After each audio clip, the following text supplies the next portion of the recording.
So I want to start with a small story of a loyal servant. So one of you tell me again whether I am audible because I want you to listen very carefully. Sir, Yes, sir. it Yes. is very clear and very audible, and the flow is very, very good, sir. We Fine, are fine, good, sir. Yeah. fine. Thank you. Okay. So we'll start with the story.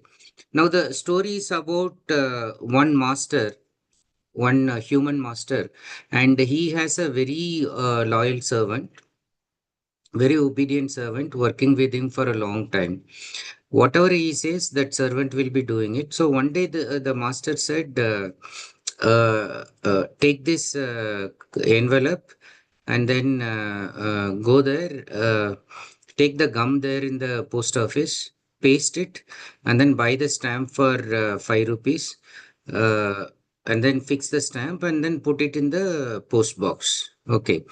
So the servant went and did all the things that he wanted, and the master was waiting for him. The post office is just very near to his home.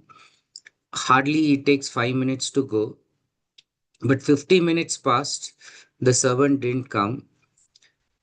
3 hours went, he didn't come. The master was surprised, so he wanted to know what went wrong. So he went to the post office and he saw the servant just standing next to the post box. So he asked the servant, did you paste the envelope? He said, yes, sir. I took the gum and then I pasted it. Did you buy the stamp? Yes. You told me to buy for 5 rupees. I purchased. Did you paste it? He said, yes. Did you put it in the post box? He said, yes. Then why didn't you come home? To which the servant said, sir, you didn't ask me to. Okay. So the analogy that I am telling is actually applicable to computer in particular and AI in general. These will behave like very loyal servants, and the way we program and the way we remain as master, they will be there as our servants. But if at all there is some error and some aberrations, there is a responsibility from the human. So if the master had told the servant that you return home, the servant would have come back home. But the master thought that it is understood, like when he's going, he will automatically will come back. So this is not happening, both in terms of computer technology and in AI. But in terms of AI, today we are reaching a level where it can assume that, just like if you're using a vacuum cleaner, the current vacuum cleaners will map your room, map your entire house, and then it will return to its position for recharging. Just like the way it does, now the AIs are knowing, like, okay, I should go back. If it is a computer, it would not have come back. But if it is endowed with AI technology, there is a possibility of it coming, or there is a possibility of it telling the master, like, you forgot to call me again. Should I come or not? So this is the current scenario. I wanted to start telling you in a very simple way, and then let us look at some of the theory and the implications to us ethically. When we talk about post-humans, they are humans enhanced with superhuman intelligence and physiological resilience facilitated by nanotechnology. Nanotechnology, in the sense, like today we have technology so micro, so nano, so you can put some very small thing into the human body and then control it also. Biotechnology. Okay, I'm going to give you an example about how we use biotechnology for human enhancement, information technology, by which how we gain access as well as gain control to human mind, and cognitive science, how overall it's playing with the human mind and changing the way in which we are seeking to gain knowledge. Now, post-humans live much longer with infallible memory and heightened intelligence. So one thinks like, would not everyone like to become a post-human? You never forget any small thing. Like when you get up from your home and reach your office, you forget the office key, you forget to carry the tiffin box, you forget mobile, for example. But if you have an infallible memory, you are able to remember what happened at the age of 1 on a particular day, on a particular time, and heightened intelligence. You read a book, something like Tolstoy's War and Peace, that will take minimum 6 months, 1 year for a normal human. So you read it in 60 minutes. So heightened intelligence, and they can perform unimagined feats with ease and panache, and it can imply a very upgraded human 2.0. This is according to one David Rodden, Post-Human Life. And if you look at the picturization of a post-human, and if you are able to embrace this, the most important thing is the smart skin. So when it rains, it will function like a raincoat. When the weather is so hot, it will function like uh, air cooler or air conditioner. And when the winter is so cold outside, it will automatically act like a thermo. It will give heat insulation to the body. And then if you look at the entire thing, the memory system itself is supported by nanotech. So it's like a meta brain, normal simple brain. And the entire body is like a kind of machine with lot of inner components. So you can replace organs.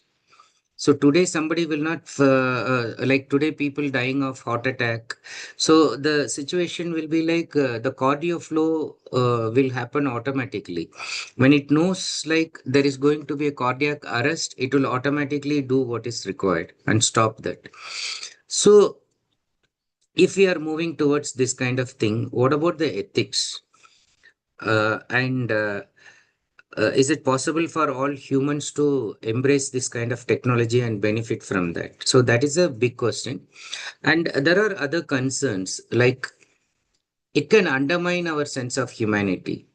So there is this image, uh, metaphor, myth about this ship of Theseus.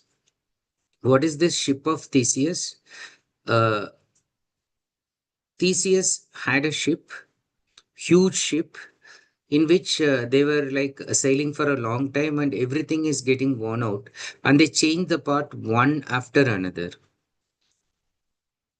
to the extent that none of the parts in the ship was original. Now the question is like whether the ship still belongs to Theseus, whether the ship can be called as the ship of Theseus, or is it something else. So that is what will happen to the human beings. While it will undermine our sense of humanity, it will also bring down humanity, and it can mean minus zero point zero. And the post human tinkering with our nature can cause irreversible damage.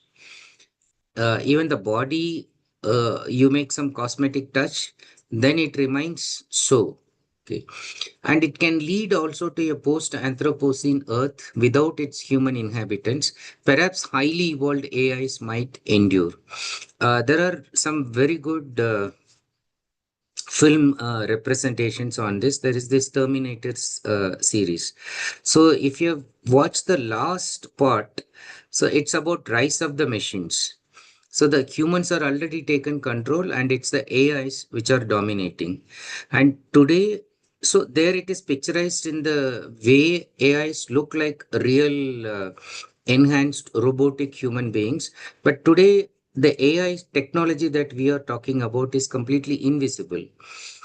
It's around us, and it is permeable into every technology, and everywhere we are there it is interpenetrating, and we are not able to see it very clearly, and we think like we are in control, but maybe we are being controlled.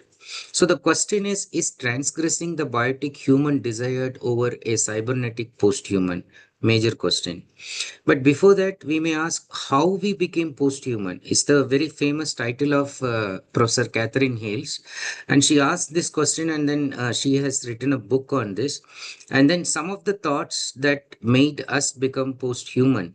And you may think like, have I become one? Yes. According to them, we have all become post-humans. It started with Marshall McLuhan talking about media influence. He said, like, all media are extensions of some human faculty. The wheel is an extension of the foot, the book is an extension of the eye, clothing, an extension of the skin, electric circuitry, an extension of the nervous system.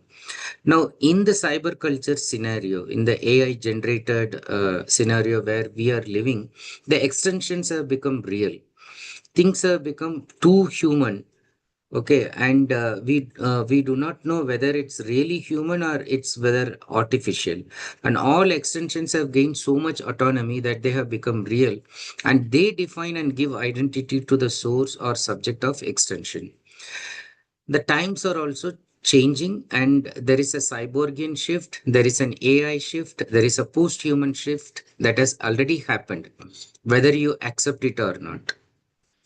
If you look at the transformation that has happened in cyberspace, cyber culture, it started with things like YouTube, Facebook, WhatsApp, then iPod has disappeared, iTunes, it has also gone. Now ChatGPT, the web, the internet, the mobile, Copilot, deepfake, new devices, new applications, new technologies, and new practices. Now, what is happening? This affects the mind and the body, the thought patterns, thinking capabilities, ways of expression, communication, change in language. So, very quickly, what do I mean by this? How is it affecting the mind and the body? Today, when someone wants to write an application, write a proposal, they put it in Chat GPT and then it gives in 5 minutes. Now, those days, people were thinking about it, working on it, and bringing some original insights, and then using dictionary, using thesaurus. Nowadays, many people do not know what is thesaurus. Okay, so thesaurus is reverse dictionary. It's used for identifying synonyms. Those days, research scholars completely dependent on dictionary and thesaurus. Now, Grammarly has replaced that role completely, whether it is good or bad. So, good in the sense if you have a basic essential knowledge and use it, but not good because if you do not have any knowledge and the AI is doing the thinking, then it has definitely contaminated your mind. Okay. What are the other things? The thought pattern itself, thinking capabilities is minimizing, getting reduced, and the ways of expression and communication. Uh, how students have started expressing now in very formal examination papers. So they are writing the WhatsApp language. Okay. Uh, Language in the way they will communicate with Chat GPT. The expression is changing, communication is changing. The language itself, students have lost the ability to take notes using a pen and paper in the class. So they will say, I will use my mobile, I'll take a picture, or I will use my auto generated AI to record this. But then writing graphically and recording it in mind. And the most important thing of all is that they have lost the ability to write neatly. Handwriting is gone. So these are some minor things, and then other thinkers say like you cannot escape technology. So that is the post-human thinking. They say like the mind, the body, and technology are integrated, and they are rarely divorced from technology. So whether you are technophilic, that is whether you love technology, or you are technophobic, whether you hate it, you cannot run away from technology.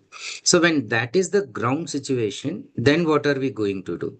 If you are a teacher, what are you going to do? If you're a student, what are you going to do? And as a human being responsible for survival of other multi-species in this planet, what are you going to do? So look at the quote from Ornovitz from Technoscience and Cyberculture. He says, technology is within medical technologies. Today, a very major surgery is done remotely using AI technology and using remote technology. They are beside telephones, outside satellites. Man inhabits technology when he functions in a climate controlled office space, or technology inhabits man when it functions in him as a pacemaker. When man uses, for instance, a pair of eyeglasses as a prosthetic device, technology seems to be an appendage. Nevertheless, as man works in assembly line, he appears to serve as an appendage.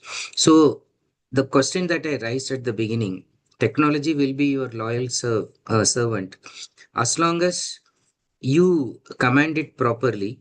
But the moment you make some error, there is a possibility that it will start dominating you. Catherine Hales uses the term distributed cognition. So, what she means by this is, previously, when you say, I think, therefore I am, and when you are kind of formulating your knowledge using your mental capabilities, you are deriving basically from the information you collect from your five senses. Okay. Now, what she says, our cognition is distributed. Now we use technology, we use environment. Uh, a simple thing like a calculation, we want to go to calculator or computer. So the moment you are using distributed form of non-human things to help your cognition, so she says we are already in distributed cognition. It's not integrated in our mind. Hans Moravec says like human identity is essentially an informational pattern rather than an embodied enunciation. In principle, he says it will soon be possible to download human consciousness into your computer. And then Haraway, one of the themes that is discussed in this, says like we are all chimeras, theorized and fabricated hybrids of machine and organism. In short, we are cyborgs. But Hales also says like, okay, Moravec says we need to have a human machine interface to prove that you are kind of post-human. But she also says like for all practical purposes, so you are the cyborg and cyborg is you. And Haraway also says the boundary between science fiction and social reality is an optical illusion. Andy Clark says like we are all natural born cyborgs. So in the sense he says the moment we are born as Homo sapiens, the moment we started using stone, the flint stone to make fire, he says that moment itself we have started living juxtaposition in terms of technology. Okay. Now, how do we see the shift between human self and post-human self? The human self, which has become a kind of obsolete past, was an integrated whole and there was conscious agency in its control. But now the post human self, where we are all caught in, is an amalgam of many heterogeneous components and control is an illusion. Human self is essentially biological. But post human self can be material informational entity, it can be post biological. Human self is fixed and has predetermined boundaries. It stays within your body. But post human self, boundaries undergo continuous construction and reconstruction. There is an agency, desire, and will belonging to the self, but the notion is undercut here. Here it is collective heterogeneous quality implies a distributed cognition located in disparate parts. This side, it is liberal humanist subject, unified and consistent identity. Post-human self deconstructs this idea and it talks about hybridity and it talks about body without organs. This side, it's embodied sense of human identity, but post-human self embodiment has been systematically downplayed or erased in the cybernetic construction of post-human. Human self was treated real, but in post-human self, everything is virtual. Things are more human than human. There is this novel, Do Androids Dream of Electric Sheep, and which is made as a beautiful movie, Blade Runner. Uh, we are introduced to the concept of replicants who are human robots but who look more human than human. Reason was important in human self. Now it is distributed cognition. Human self was basically anthropocentric. Now post-human self is in the post-anthropocentric milieu. And look at this quote from Bruce Sterling that brings in some of the post-human ethics. He says, anything that can be done to a rat can be done to a human being. Technology can do the same to a rat or a human being, and we can do most about to rats. And this is a hard thing to think about, but it's the truth. It won't go away because we cover our eyes, and that is cyberpunk. Okay. One of the most interesting novels written based on cyberpunk is Gibson's Neuromancer, published in 1984. So he makes us believe that there is this consensual hallucination and there is a space behind the computer screen. Okay, and he says like it's not just in the world, it's created in our mind, in our nervous system. Okay. Again, it is nicely depicted in movies like Matrix. Okay. Now, if you read the novel, what he thought would happen in 84 is almost happening now. The organic body has completely vanished in the novel. It only integrates different types of techno integrated bodies. There is the supplanted body, as in rats, the bartender, who has a Russian military prosthetic or arm. There are organ transplants. For example, there is black market for selling hearts, lungs, pituitary glands, pancreas, and kidneys are very cheaply sold. There is Razor Woman who completely transforms her body surgically. There are technological resurrections for bodies in the form of clones, and they live longer. So there are a lot of cosmetic surgeries. There is ageless bodies, like someone living 134 years or so. Uh, Now, posthumanism, on the one hand, is talking about it, and transhumanism, one important aspect of posthumanism, is also trying to discard the body completely. Okay, look at the quote from Bruce Sterling. He says, knowledge is power. But do you suppose that little fragile form of yours, your primitive legs, your ludicrous arms and hands, your tiny, scarcely wrinkled brain, can contain all the power? Certainly not. Already your race is flying to pieces under the impact of your own expertise. The original human form is becoming obsolete. Gilly says cyberspace undermines the symbolic distance between the metaphoric and the real, abandoning the latter by presenting an increasingly real simulation of a real reality. Information loses its body in cyberspace. So, I'm going to give you some living examples that actually prove that in terms of body and technology, we do not need to read science fiction anymore because things have become a reality which we once thought will happen only in science fiction. Okay. Uh, so, I'm going to show you three examples. Okay. And discuss the consequence. And then I want to leave it open for some quick discussion also. You may think this Sterlock is a machine, but Sterlock is a human being. What Sterlock did. Okay, he's an Australian-based performance artist, and then he has incorporated in his body literally with a series of prosthetic devices, and that is body manipulates, or we are not sure sometimes what controls him. So he has a third arm, and it is controlled using the muscles of his stomach. But sometimes the original arms also try to give some electrical charge, which he cannot control. So this is an example of transhuman, posthuman, and where the human is getting controlled, both sides. Now, Stellar's work thought with the idea that the human body is not adequate, and let me update it. So as if you are updating a computer.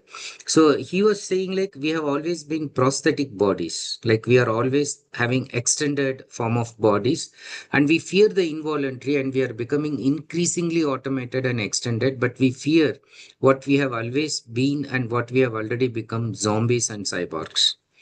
So Stellar believes we can improve the human body, we can take out natural organs, install improved artificial ones, and a third hand, or virtual limbs. And he says, okay, we are making artificial organs, but this is just a medical approach. What we really need is a design approach. If you have a heart that wears out after 70 years, this is to me is an engineering problem and we should start to re-engineer the body. The second example is Orlon. She's a French woman who has been working in experimental performance. She uses her own body as the text and subject of her work, and her most famous work are a series of surgeries that were performed on her. So she will perform cosmetic surgeries and then she will have followers in YouTube and she makes a lot of money. What people wanted to see and what she does. She breaks up and redeploys the post Renaissance representations of female beauty. So, her cyborgic body simulates beauty through a particularized relationship with technology. So, look at the picture she has posted. So, somebody says, like, nose of Cleopatra was very famous. So, then she changes according to that. Somebody says, the eyes of some mythical figure, the forehead. So she started changing everything, and then she negates the patriarchal culture and the feminist ideal by creating her own identity for future. She says, "My work is a struggle against the innate, the inexorable, and the programmed nature." DNA, which is our direct rival as far as artist of representation are concerned, and God. And she asked this very important question: are we still convinced that we must bend ourselves to the decisions of nature? This lottery of genes distributed by chance. The third example is Kevin Warwick. He is also called as Captain Cyborg. He is a British scientist and the professor of cybernetics at the University of Reading, England, carries out research in artificial intelligence, biomedical engineering, control systems, and robotics. So in Project Cyborg, what he did was he wanted to become a cyborg. So what did he do? He took an implant. Okay, so a kind of chip, and he put that into his body. He put that into his forearm. It's a kind of glass capsule, and it has a silicon chip. And then, what is the advantage of putting it inside? So it will work in synchronization with his computer. So as soon as he goes, the door of his house will open automatically, and it will switch on the lights. It will switch on the heater or cooler, and it will switch on other computers without lifting a finger. So he's also thinking like he will integrate some future chips and then he will try to communicate without a word to, for example, his wife or other colleagues. And this is his famous statement. He says, "I was born human, but this was an accident of fate, a condition merely of time and place. I believe it's something we have the power to change." Uh, Cyborgs on the one end, and then Donna Haraway talks about symbionts. Okay, she says like we need to now look at Earth itself as a kind of Gaia, as a kind of organism on its own, and on its own it should be able to self regulate. And she says like that is how we can link Gaia with symbionts and cyborgs and terminators. uh, Lovelock, who propounded this theory, says Gaia is a complex entity involving the Earth's biosphere, atmosphere, oceans, and soil, the totality constituting a feedback of cybernetic system, which seeks an optimal physical and chemical environment for life on this planet. So the idea is like Earth itself is acting like a cyborg. Gaia is the first cyborg for these people. And in this scenario, another important post-human critic, that is Rosie Braidotti, brings in a post-anthropocentric perspective. Says like the post-human theory that we are talking about should be used as a generative tool to help us rethink the basic unit of reference for the human in the biogenetic age known as Anthropocene, the historical moment when the human has become a geological force capable of affecting all life on this planet.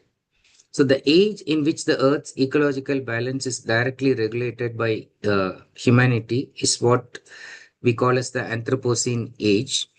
Uh, this is the Anthropocene age starting from 1800 AD to the present, where industry started pumping CO2 into the atmosphere, little knowing the consequences, and increasing the world's degree. Uh, and the normal degree in which they can rise is not more than 2 degree higher, but once it goes to 4 degree, so it will be like the earth will become like a hot cake. Some movies are representing this, like Bond, Zonehouse, Snowpiercer, Christopher Nolan's Interstellar, and then The Day After Tomorrow, Waterworld, Mad Max 4, Fury Road. There are also fictions that are trying to depict this.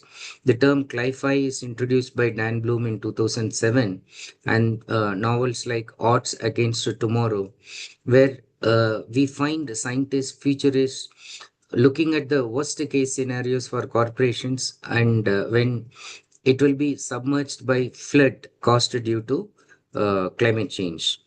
There are also concerns about eco-terrorists who will start operating during this scenario. There is how the world can be completely turned upside down. Margaret Atwood's Oryx and Crake, and it's a trilogy that deals with this. Ballard's The Drowned World, it also is considered one of the initial ones that was talking about how the polar ice caps will melt.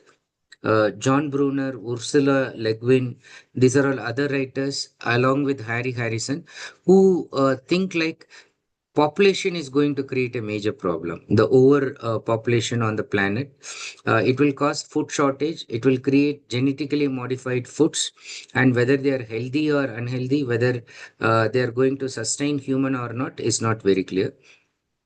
Kim Stanley Robinson's 40 Signs of Rain, again on global warming. And he has also written on 50 degrees below 60 days and counting. The recent one is 2312. Uh, Jim Loftus' Polar City Red completely deals with post-Anthropocene scenario. Now, what do these novels deal with? So these novels actually deal with the social breakdown that climate change will lead to conflicts, fight for natural resources like water. There is a very strong conviction that the Third World War is not going to fought for atom bombs, but it will be fought for uh, drinking water. And it will eventually lead to social disintegration. The judgment: man is punished by nature for exploiting its resources. The conspiracy: climate change is seen as scientific and political conspiracy to mislead the public. The loss of wilderness: global warming is destroying the planet's lost places of wilderness. The wilderness is depicted as a place of extraordinary aesthetic value. On the sphere, man adapts to climate changes by constructing artificial atmospheres. The concept of tundra is introduced in the sense like currently it is in the northern hemisphere, and then people do not use it, but then they say like when climate change will become real, land will be submerged and people will be moving from like places like India and other places, and they'll move towards this tundra, and all of the people are likely to become climate refugees.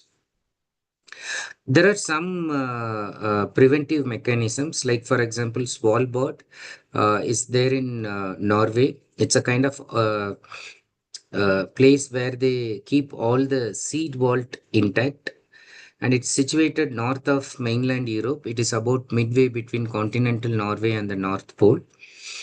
Uh, but overall, what are the concerns now? One is like we are caught with a new responsibility, as the Nobel laureate Professor Elinor Ostrom from India, Indiana University says, the Anthropocene changes our relationship with the planet. We have a new responsibility, and we need to determine how to meet the responsibility. And people like Catherine Hales, she talks about continued survival. She talks like we need to be integrated with the complexity of technology, and we need to depend on them for our continued survival. Whereas Rosie Braidotti says like we need to understand this pan humanity. What is pan humanity? It indicates a global sense of interconnection among all humans, but also between the human and the non human environment, including the urban, social, and political, which creates a web of intricate interdependencies. So, thinking like human exceptionalism, that humans are superior, and shifting from that thinking to realize biologically we are also related to other ecological matters on this planet. So, Braidotti states that posthumanism is neither being indifferent to the humans or nor to be dehumanized. It implies a new way of combining ethical values with the well being of an enlarged sense of community, which includes one's territorial or environmental interconnections. So, overall, the post human implications for humanities as a subject. What are we going to do this? So she points out we need to have inspired, we need to be inspired by the awareness that human activity has a geological influence. We need to realize like we are one small atomic particle on a very huge planet. We need to shift from language, literature, and other disciplines to the overall aspect of environmental humanities, sustainable humanities, or Anthropocene humanities. So, with that note, I'm just kind of concluding, and these are some of the references that I used. Thank you. So, now I'm just opening it for discussion. I request you to either use the chat or you can just unmute and then ask questions directly. So I'm just stopping the slide share. Okay. So for me, this was a very, very insightful session, sir. Ma'am, I've I, learned. I think for the speakers, maybe you come on video or you introduce yourself. Yeah. Yes, Hello. sir. Kindly Ha, ha, excuse ha. me for the video, sir, today. Sorry. Okay. Okay. At least you introduce Yes, sir. your name Sir, and I am where are you from? Dhanlakshmi Rangarao, Assistant Okay. Professor of English, Department of English at Belamal Engineering College, Chennai, sir. I'm Okay. Okay, currently ma'am. pursuing my PhD degree with Veltech, and Okay. I have completed my BA at DRBCC, MA at Okay. Very University good. of Madras. Okay. Yeah. Please go ahead, ma'am. Your observation, questions. I think you got disconnected. I have learned Yeah. so many things or how to connect with the human and the Okay. machine. And this was one of a very new approach that I'm seeing it today. And as you say, sir, all humankind or it's made of one gene. So anthropocene. So that is where you have ended the session today. That I understand very much that mission are mission and human are human. Where I connect this with my researches, I am using the AI to improve Okay. the skills LSRW for the Okay. human touch. So how can we master the mission using a human touch? So that Okay. is where Okay. I relate this to my thesis. So thank you so much. Not only this, sir, I have just learned how to present a concept or how to go with it and how we can be with it, how we can relate many things, whatever that we learn, and how to present it. These are the learnings I had from you today, sir. Okay. Thank Thank you you. so much, Thank you sir. so much, ma'am. Yeah. Yes. Yeah. Other participants, any questions, doubts, comments, your reflections, your observations? Sorry. Participants, any other questions?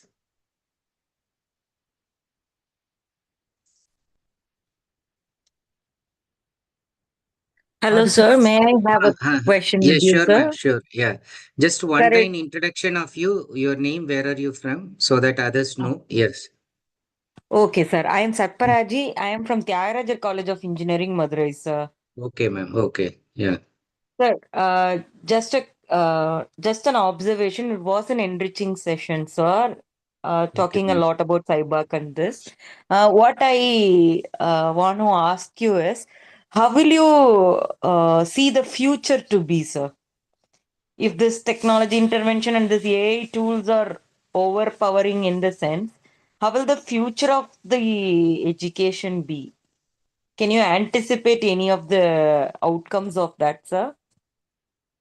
Actually, it's a very good question, and this is the major challenge we are facing at multiple level, education particularly. Of Uh, course, sir. so there is a thinking like 90% of thinking that the technology is going to replace the role of human beings, because, and it has already happened. Okay, so there was a meme that was saying like those days during this Guru Purnima, students go and touch the feet of the gurus and then take the blessings. Okay. Now instead of the Gone guru, were it is those written, days. it is written Google or AI or Chat GPT. So today, who are the real gurus for them if they want anything? So those days, in places like IIT, students can ask us doubt anytime. So 3 o'clock, somebody has messaged, somebody wants to know something. So today they don't ask any teacher. So today they think like, "Oh, Wikipedia knows better than the teacher. ChatGPT will give a better answer than the teacher." Okay. Now this is a challenge on the one hand, and if they ask whether the humans will be completely replaced, I would actually say no. There is no future possible in that way on the one hand. But on the other hand, there is a threat. There is a threat to humans to compete with machines. Okay. So if at all you like, you need to ask as a teacher the question like, why would a student come to my class when the student has everything much better than me in his hand in terms of mobile technology and can access to everything on mobile? So what should I make it different than that so that the student will come to my class? So creative imagination, inspiration. Okay. Now, when they scroll on something, they have no idea. Like they want to check one video on Cyborg, 2000 videos are appearing. Which is that one video that they should be able to use it? Like for example, this presentation is gathered from multiple sources, but I decided I will use only three examples. Now, that AI is difficult. So, for example, in a auditorium or in a small room, when people are moving here and there, okay, and you have to make your way and go for having the tea. So you will say, excuse me, or even in a train, you will say all these things, and then you will go and reach your thing. But for an AI, in the form of even a cockroach size, you have to give millions of commands to understand that it should move without hitting someone. Okay, so on the one hand, technology will reach that level soon. Okay, but on the other hand, this creative imagination and teachers' role of inspiring and giving proper guidance, okay, and giving the options, but at the same time telling them what is the right option to choose. So that is something that will still be resting with human being, the real human component, and inculcating the sense of ethics. This is something machine is actually neutral. AI is also neutral. So they say technology will become good or bad depending on who is handling it. They say gun becomes a powerful one depending on who is keeping it, whether it is going to be a serial killer who is having the gun or someone who is protecting the human beings. If it is a police officer, he's going to use it differently. Okay, so that is the thing that teachers need to be aware, like which role you want to take, whether as a protector or you are letting the student to get destroyed by themselves. And the challenge is real. Okay, and if the teacher will not face the challenge, the teacher will be erased. That danger is there.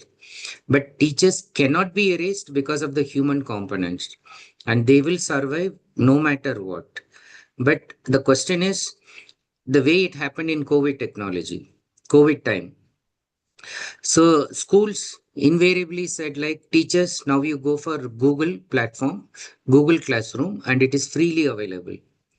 I know like 40% of the teachers resign from the job in our own campus school and other places. They resign because they were not able to embrace the online technology. They were not able to translate their teaching in the form of video.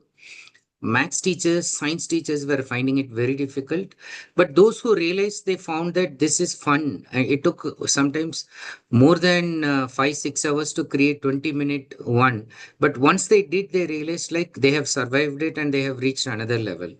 But those who were not able to connect, so they lost.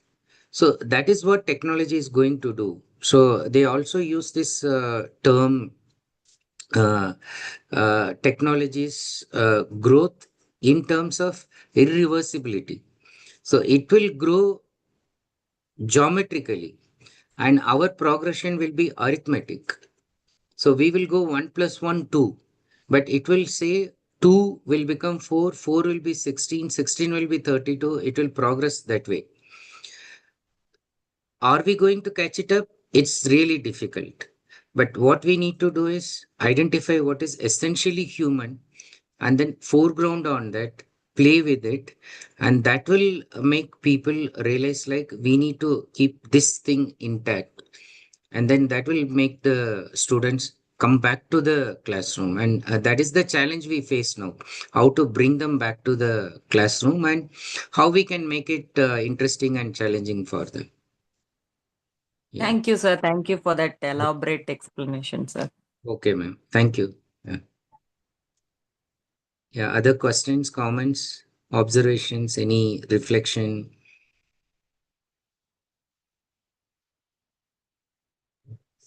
Any other query? Participants?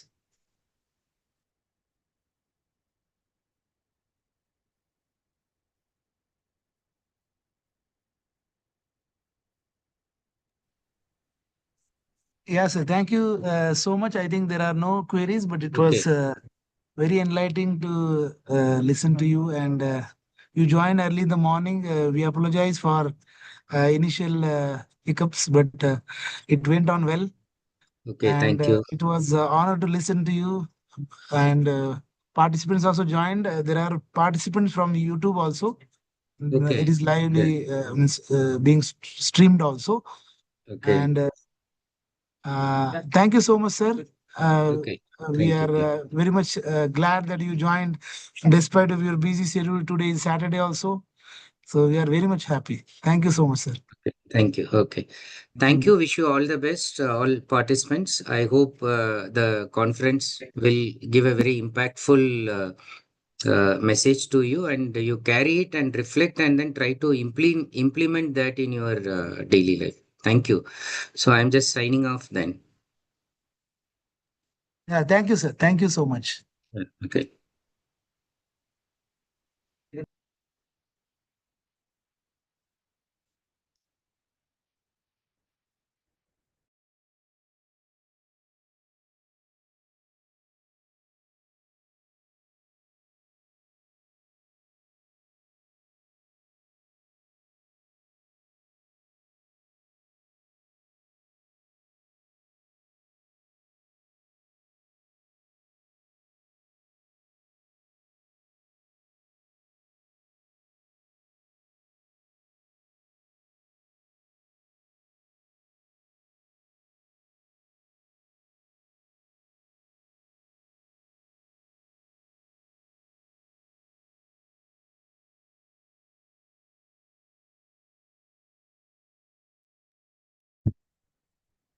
I think the mute is off in the main stream.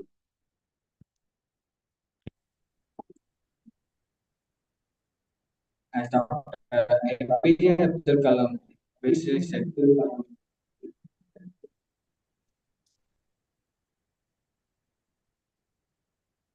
learning gives creativity, creativity leads to thinking, thinking provides you knowledge, and knowledge makes you great. With this inspiring thought, we will move over to our next plenary session. I request my co-author Saidipti to kindly present the profile of our next distinguished plenary speaker, Dr. KGB Santosh Kumari, Tashkent State University of Uzbek Language and Literature, Uzbekistan. It's my great pleasure to introduce Dr. KGB Santosh Kumari, an accomplished professor of English, international ESL trainer, researcher, and academic leader with over 23 years of experience in higher education and teacher training. She holds a PhD in English literature from Andhra University and is the co founder and CEO of Shanmukh Lingual Solutions, where she leads language training, IELTS preparation and professional development initiatives. She is also a British Council certified IELTS master trainer and a Google certified educator. Dr. Santosh Kumari has trained more than 1,600 English teachers internationally and is widely recognized for integrating AI driving pedagogy and innovative teaching practices into English language education. She has authored several books, published research papers, and received multiple awards for outstanding contributions to language, teaching, and teacher education. Ladies and gentlemen, please join me in extending a warm welcome to Dr. KGB Santosh Kumari. We are honored to have her with us today and look forward to her inspiring address. Thank you so much. I hope I'm audible. Am I audible? Yes, ma'am, you are audible. Yeah. Thank you so much. Thank you so much. First of all, thank you for the conveners for giving me this opportunity to be one of the plenary speakers in the international conference organized by a esteemed group of institutions, which is Guru Nanak Group of Institutions. And coming to the first and foremost thing, I'd like to wish each and every one, distinguished guests, respected dignitaries, fellow educators, researchers, dear participants, and my lively students. So, a warm good morning to each and every one. It's both an honor and privilege to stand before you today and deliver my keynote speech or maybe a plenary talk on the most awaiting topic and most interested topic, which everyone has been into nowadays.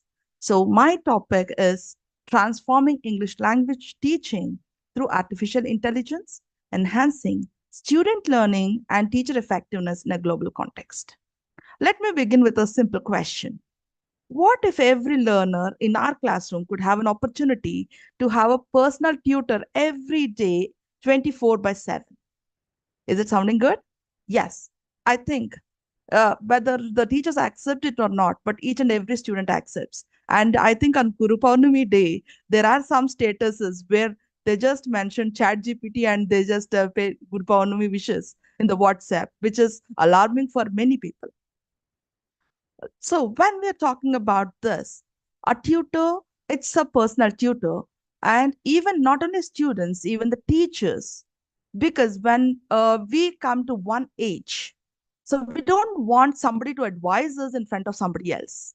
Maybe after 6 years or maybe 5 years and beyond.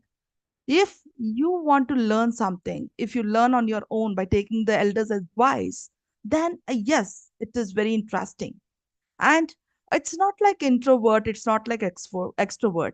But the point is how you want to make yourself confident and comfortable learning various things at your own doorstep. So what is the concept of AI which comes to your doorstep? Just a few years ago, this sounded like science fiction. Even yesterday, I think in our inaugural meet, somebody was telling about a robot in 2010 or 2012. Yes. So when you're talking about robot at that time, everyone feels, come on, it's like a magic. But yes, nowadays it's going on like that. In fact, my previous speaker, Ravi sir, he was talking about in future, the human touch is the only one which deviates the human beings from AI. That is true. But what happens at the end of the story in robot? At the end of the story, if the love, affection, emotion, and everything is being incorporated into AI by the upcoming scientists, then what is going to happen?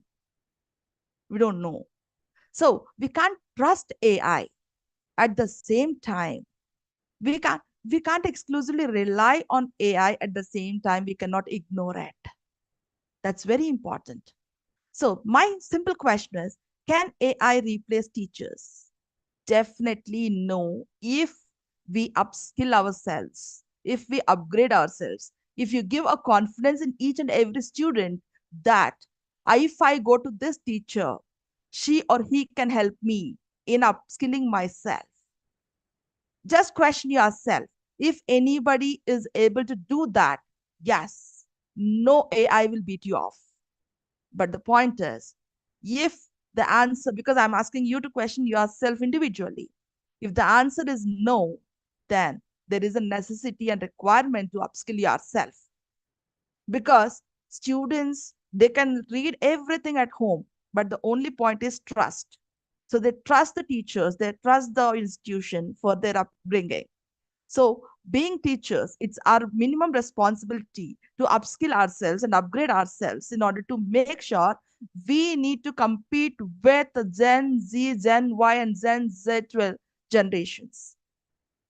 So, when we are doing it, because when we were born, there was no, telephone at all, not even manual telephone. But now the children, they're born with telephone, or I mean Android, iPhone, and so on and so forth, which is digitally very much advanced. So when you're talking about this, so how are we going to make sure or get the trust from the students? Because students are the first and best stakeholders for any organization.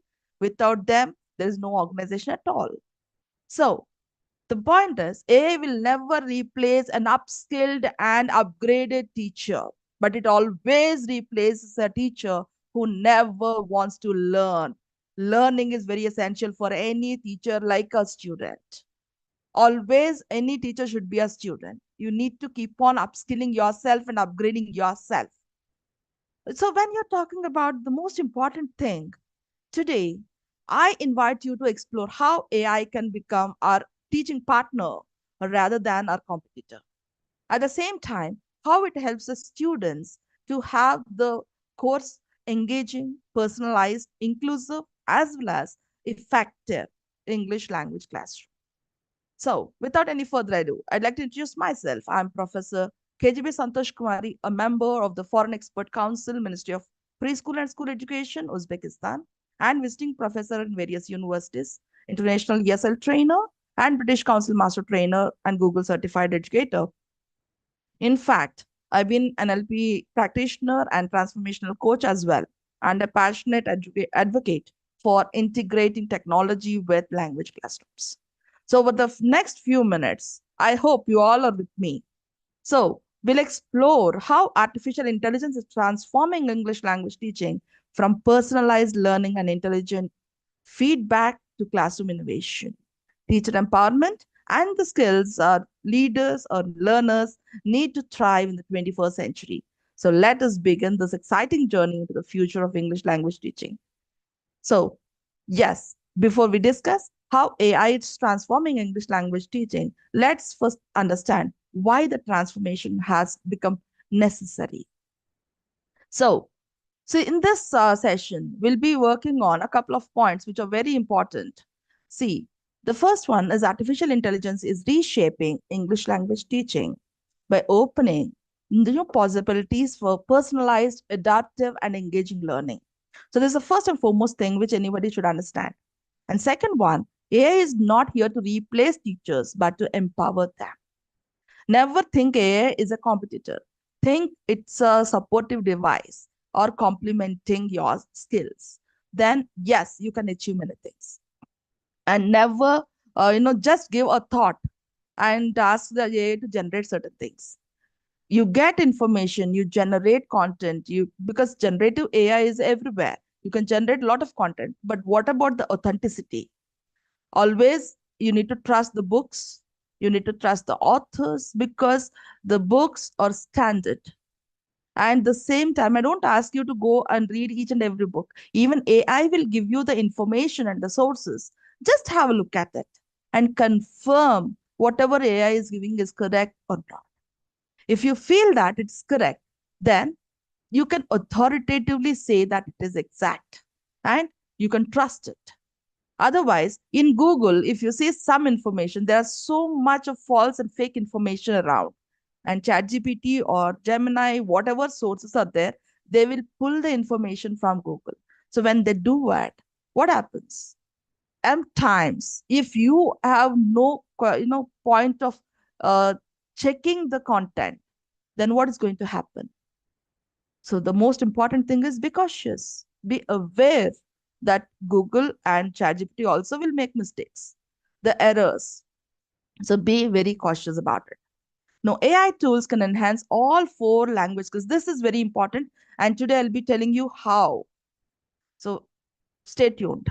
So while encouraging greater learner autonomy and confidence, if you know the concept, you'll be very confident. For example, in a classroom, if a teacher asks the student to come and introduce himself or herself, people will hesitate because there are only 3 points which you are concentrating and which you feel comfortable. What about the rest? So the point is, if you're not very confident, if you're not very comfortable, then automatically what happens? Your words will not come out because the content is missing. So the point is, for any self-introduction, make sure because everyone is unique. That's why we call as unique selling point, USP. So you are unique, but the point is you don't know where you are specialized in. You don't know how you are specialized in. So make sure, first, who am I? I know Mahesh Babu told in the movie, I think there is a song, Who Am I? So just be concentrated. So first learn who am I? Who are you? So first you should know about yourself, and then you need to explore your interests, your hobbies, which is very useful for your placements when you go for the final year, even for the teachers when they go for any interviews or when they go for any upskilling stages. So most important thing is to know about yourself. So be cautious, explore yourself and write everything. Make sure, give it to ChatGPT or anything. So any device, I'm not promoting ChatGPT or Gemini or something. There are so many. There are Copilot, many things. So first, write all the questions. Try to answer all the questions in your own language, English. In your own English language, whether the level may be A1, A2, B1, B2, it is immaterial. So first of all, write all that answers and then give it to ChatGPT and ask it to reframe it to maybe C1 vocabulary or C2 vocabulary, whatever is required. So here the content is yours. So you're getting the information from ChatGPT or maybe Google because they don't know who you are unless you give your information. But it has to be authentic information. And then you ask it to revise it based on the requirement of the maybe company you're going, or maybe the way you're addressing yourself, or maybe for IELTS examination, whatever. So for any student or for any teacher, the first important thing is to know about yourself, your strengths, your weaknesses. Strengths you should know and never be overconfident, and weaknesses you should know in order to overcome them. So that's very important. And then AI tools can enhance all the four skills at the same time. The role of the teacher is evolving from a knowledge provider to a facilitator, mentor, and designer of meaningful learning experiences. In many colleges, many universities, there is a system called mentoring. So how you mentor? First of all, you should have an information. Then you can mentor. And the student, unless that person has a trust on you, he doesn't come or she doesn't come to you. So establishing a relationship is also very important. As AI becomes part of ESL or EFL classrooms, we must also address academic integrity. This is very important. Responsible AI use, digital literacy, and ethical considerations. So remember, you need to be ethically perfect because you can't give the title and ask AI to generate something and give verbatim what it generates. It's not correct. So you can get the ideas right in your own words. For rephrasing, yes, you can use. At the same time, you need to quote where you got the information. You need to give the authentication for the actual writer, and you need to quote that person's name when you're speaking or when you're writing. That is ethical. So be very cautious. Integrity, academic integrity is very important, because if you're doing your thesis works, maybe in your graduation or post graduation, or maybe when you're submitting your PhD thesis, whatever, everywhere plagiarism plays a key role. And nowadays, the 10% AI plagiarism is also accepted. So they know that you will be giving a kind of plagiarism content, but the point is it should not cross beyond the limitation. So rephrasing is very important. Most importantly, human interaction must remain at the heart of the education. Technology should strengthen rather than diminish the teacher-learner relationship. So this is very important. You should have trust on the teacher, and teacher should trust the student. At the same time, when you have any doubt, so it's like mutual discussion. Nowadays, it's not like teacher knows so much, student doesn't know. No, they know technologically they are sound compared to the old school teachers. So when the students are technological sound, there is nothing like dominating. It's something like sharing information and getting information. It's very important. Mutually going to grow together.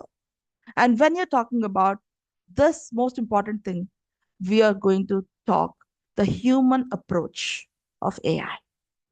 All right. So, why AI and ELT?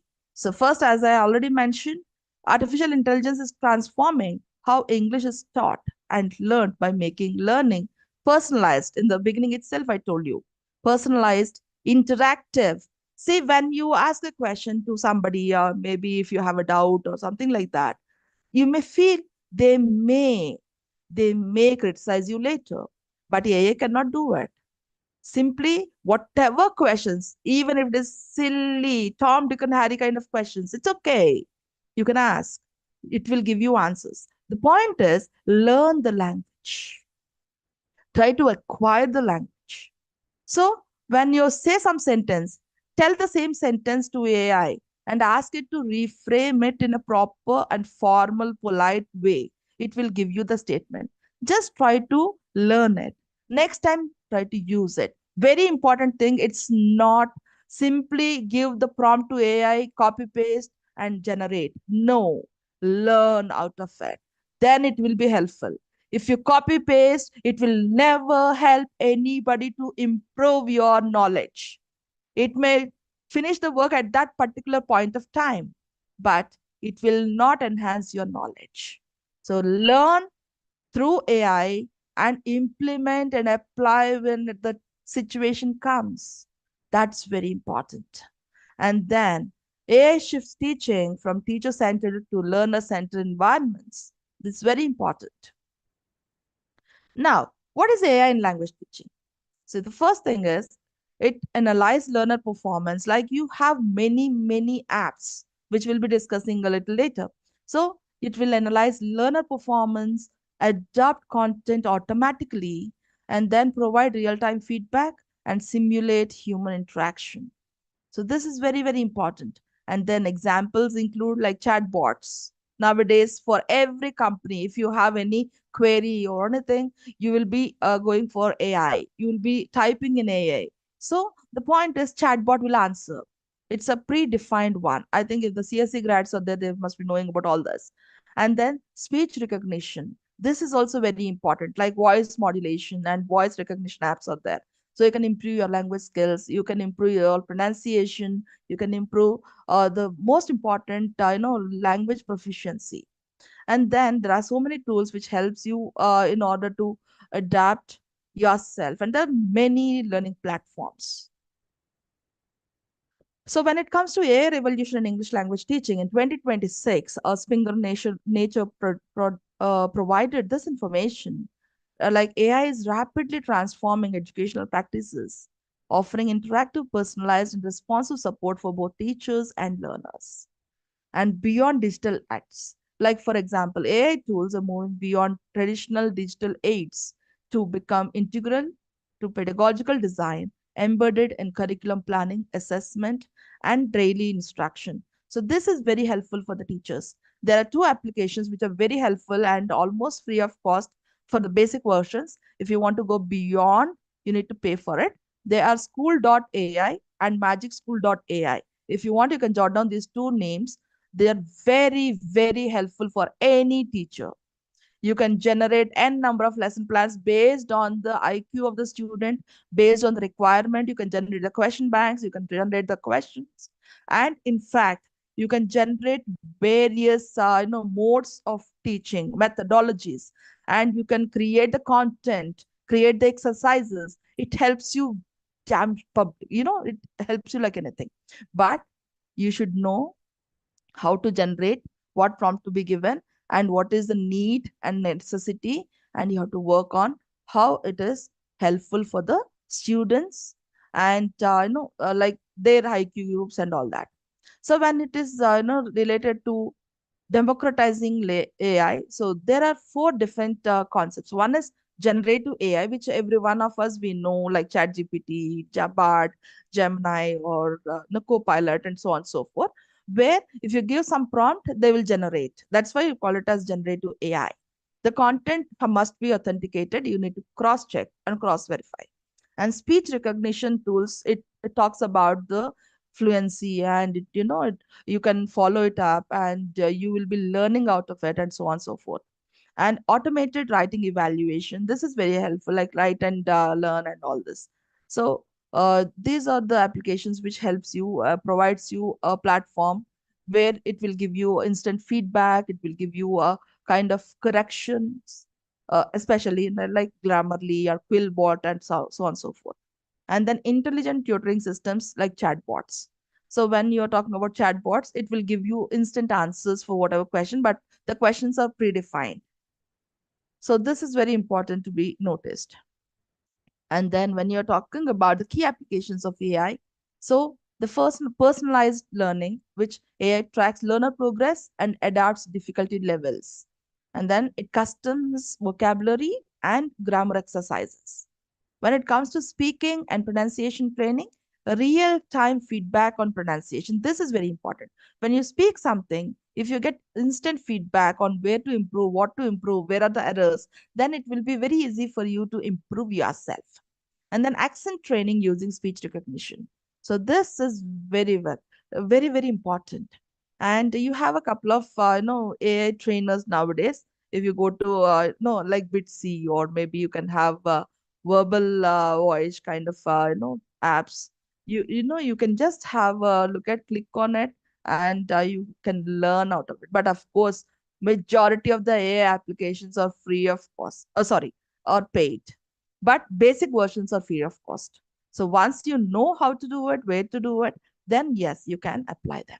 And then writing assistance, yes, Grammarly, style, style improvement access, essay scoring, where you need to get, how you need to do essays, and what are the different parameters of an essay. What in IELTS, for example, when you take IELTS, in IELTS, what they look at when you're writing an essay, how you need to write, what is logical coherence, where the coherence should be, and what are the connectors. So everything is very important. And then AI chatbots for conversation practice.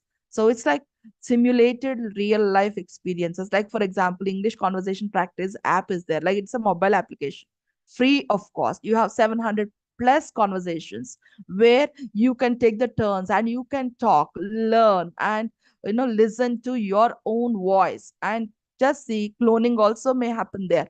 So you can clone your voice and just check how you are reading the content and how the actual content is. So it's very, very comfortable, and 24 by 7, you can practice at any time of your convenience. So it's very important to have a self learning. And it is not only for students, it's for teachers as well as students. And then assessment and feedback. So for teachers, it is very, very helpful. So when it is automated grading, like, you have LMS. There's so many LMS platforms where you can just give the inputs, and automatically you can get that, evaluation part, which makes the life of the teachers very, very easy. Especially the teachers struggle for lesson planning and writing, and coming to the grading system. Each and every paper has to be graded and all that. But no, again, here ethical processes are important for the students. So when they write genuinely, they can get genuine feedback. If they use ChatGPT for writing, you may not get. So it's like give and take policy. When the feedback should be genuine, then you need to be genuine. The same thing for the teachers as well. So here, when you're talking about the language learning platforms, Duolingo, which is a gamified learning, you can learn any language. I'm trying to learn German actually. And then, Elsa Speak. This is very, very popular app which helps you in pronunciation improvement, but it is a little expensive. And when it comes to Grammarly, yes, the basic version will give you support, but you need to have a paid version in order to get full, gist of what Grammarly is all about. So it will evaluate, it will correct, it will check. You can get lot of support from Grammarly, provided you'll have a paid version. But basic version, you don't get so much of support. And then Quillbot is also another important thing for any researcher or academician, and paraphrasing and summarizing and all that can be done. But again, paid version is important. And I have not mentioned here, but humanized AI is another application for the academicians. So that will help you. But again, the paid version. Because for nowadays, long back, even AI used to give a little better versions, like without payment. Like, free apps may have a little more flexibility, but now no. Because of the competitive world, many AI tools have been popping up. So there's no point in giving like free of cost, but the basic version will not support you so much. At the same time, AI assistants and chatbots, especially ChatGPT, can be used to learn listening, speaking, reading, and writing very effectively.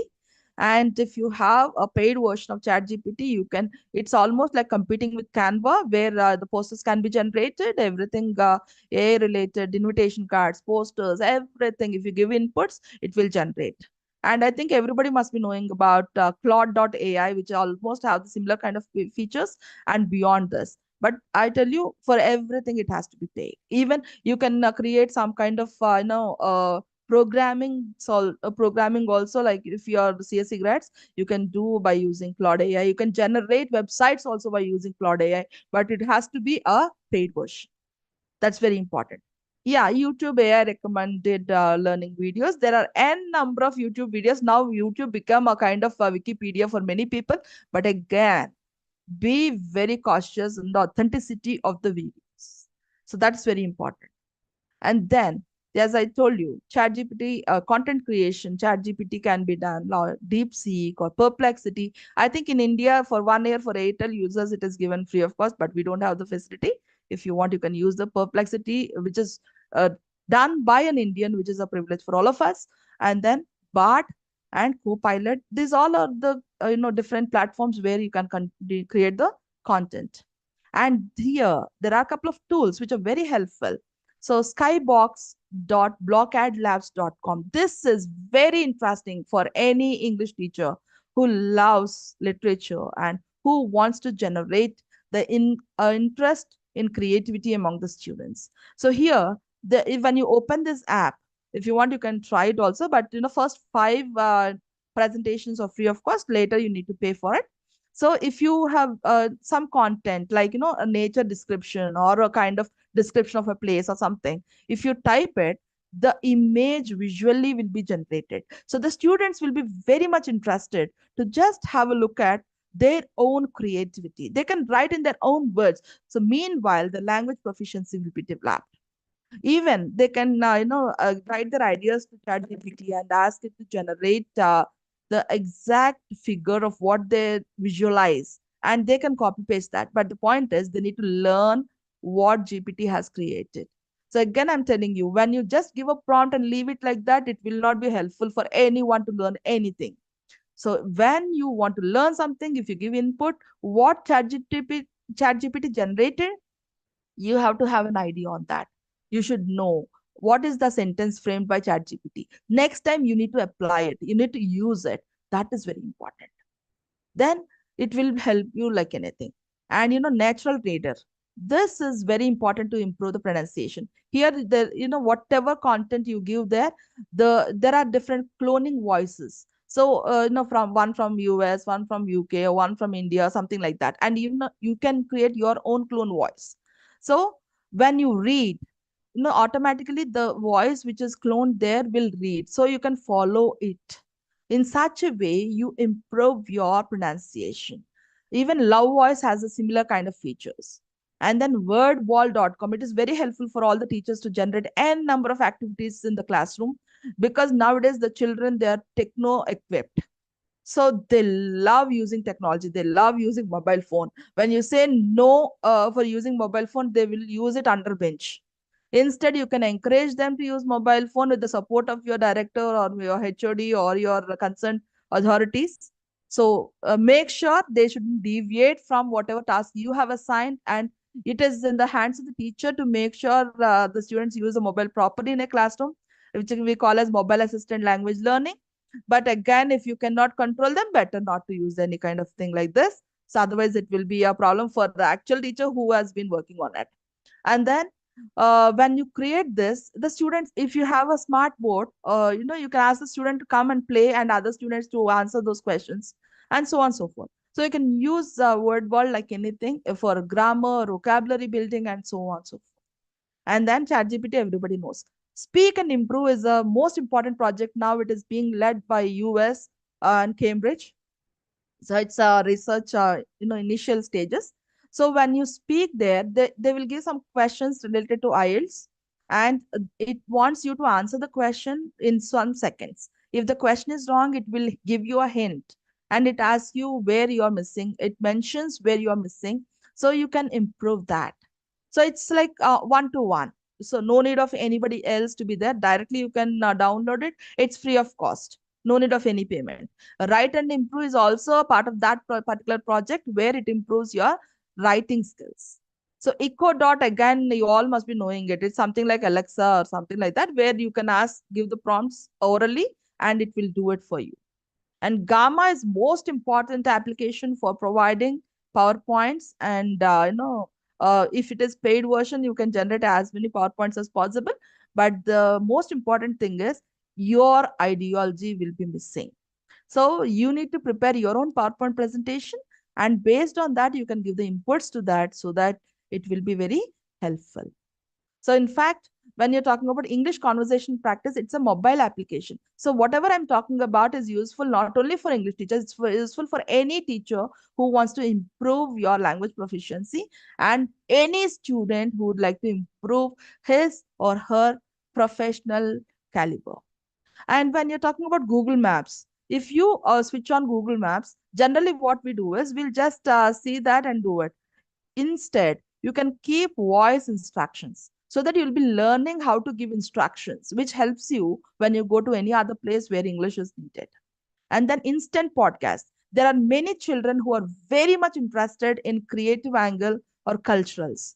So if that is the case, you can incorporate, them, create some kind of podcast like, English Club or something like that, where the students can generate the content for the podcast and they will do it on their own with the help of instant podcast. It will create complete script for them. But the point is they need to read based on the modulation, voice modulation and everything, because it's a podcast. They have to speak with proper voice modulation. So that's very important. So this is, regarding the important tools. And here I gave a couple of important tools as well. You can take a screenshot. So when you're talking about Mentimeter, AI, I think these are the major things which you can see. This is very helpful for PowerPoint presentations. And, eduaid.ai, which helps in planning lessons on autopilot mode. And DFIT, personalized learning materials you can create by using that.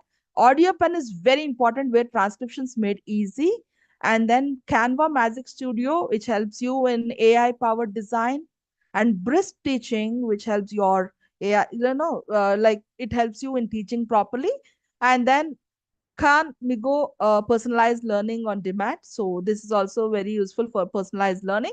And Gradescope, effortless grading. It's very important for the teachers. If you just open it, you will know all that, how to generate and all that. And then magicschool.ai, it generates lesson plans and material and so on and so forth. And school.ai also, it's almost like a co-teacher. Both of them share the same things.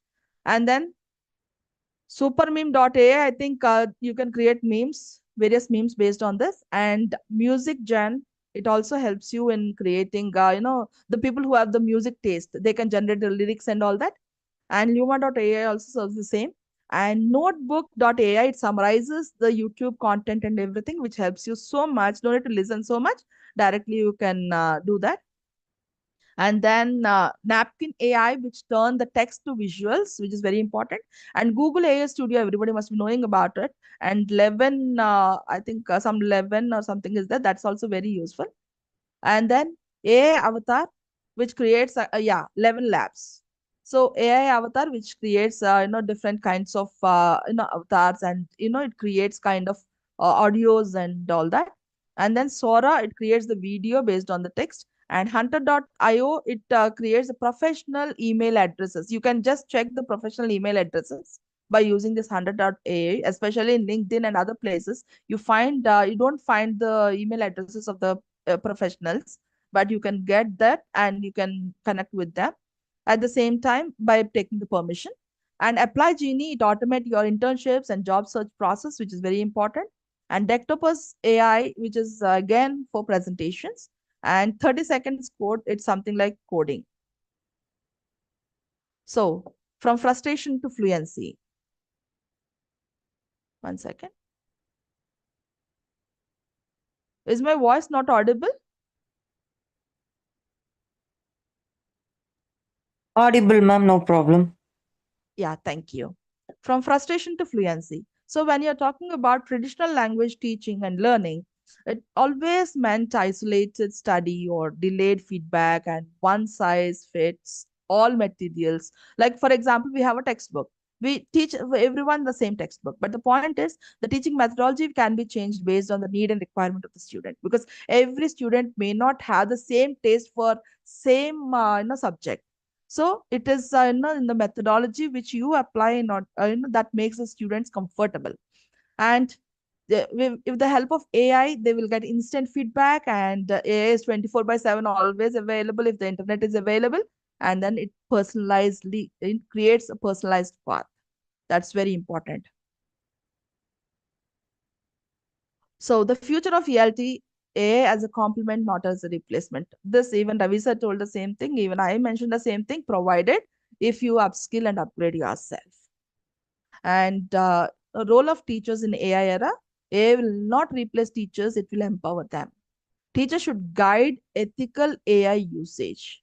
First, they should have that, and they have to guide the students for that.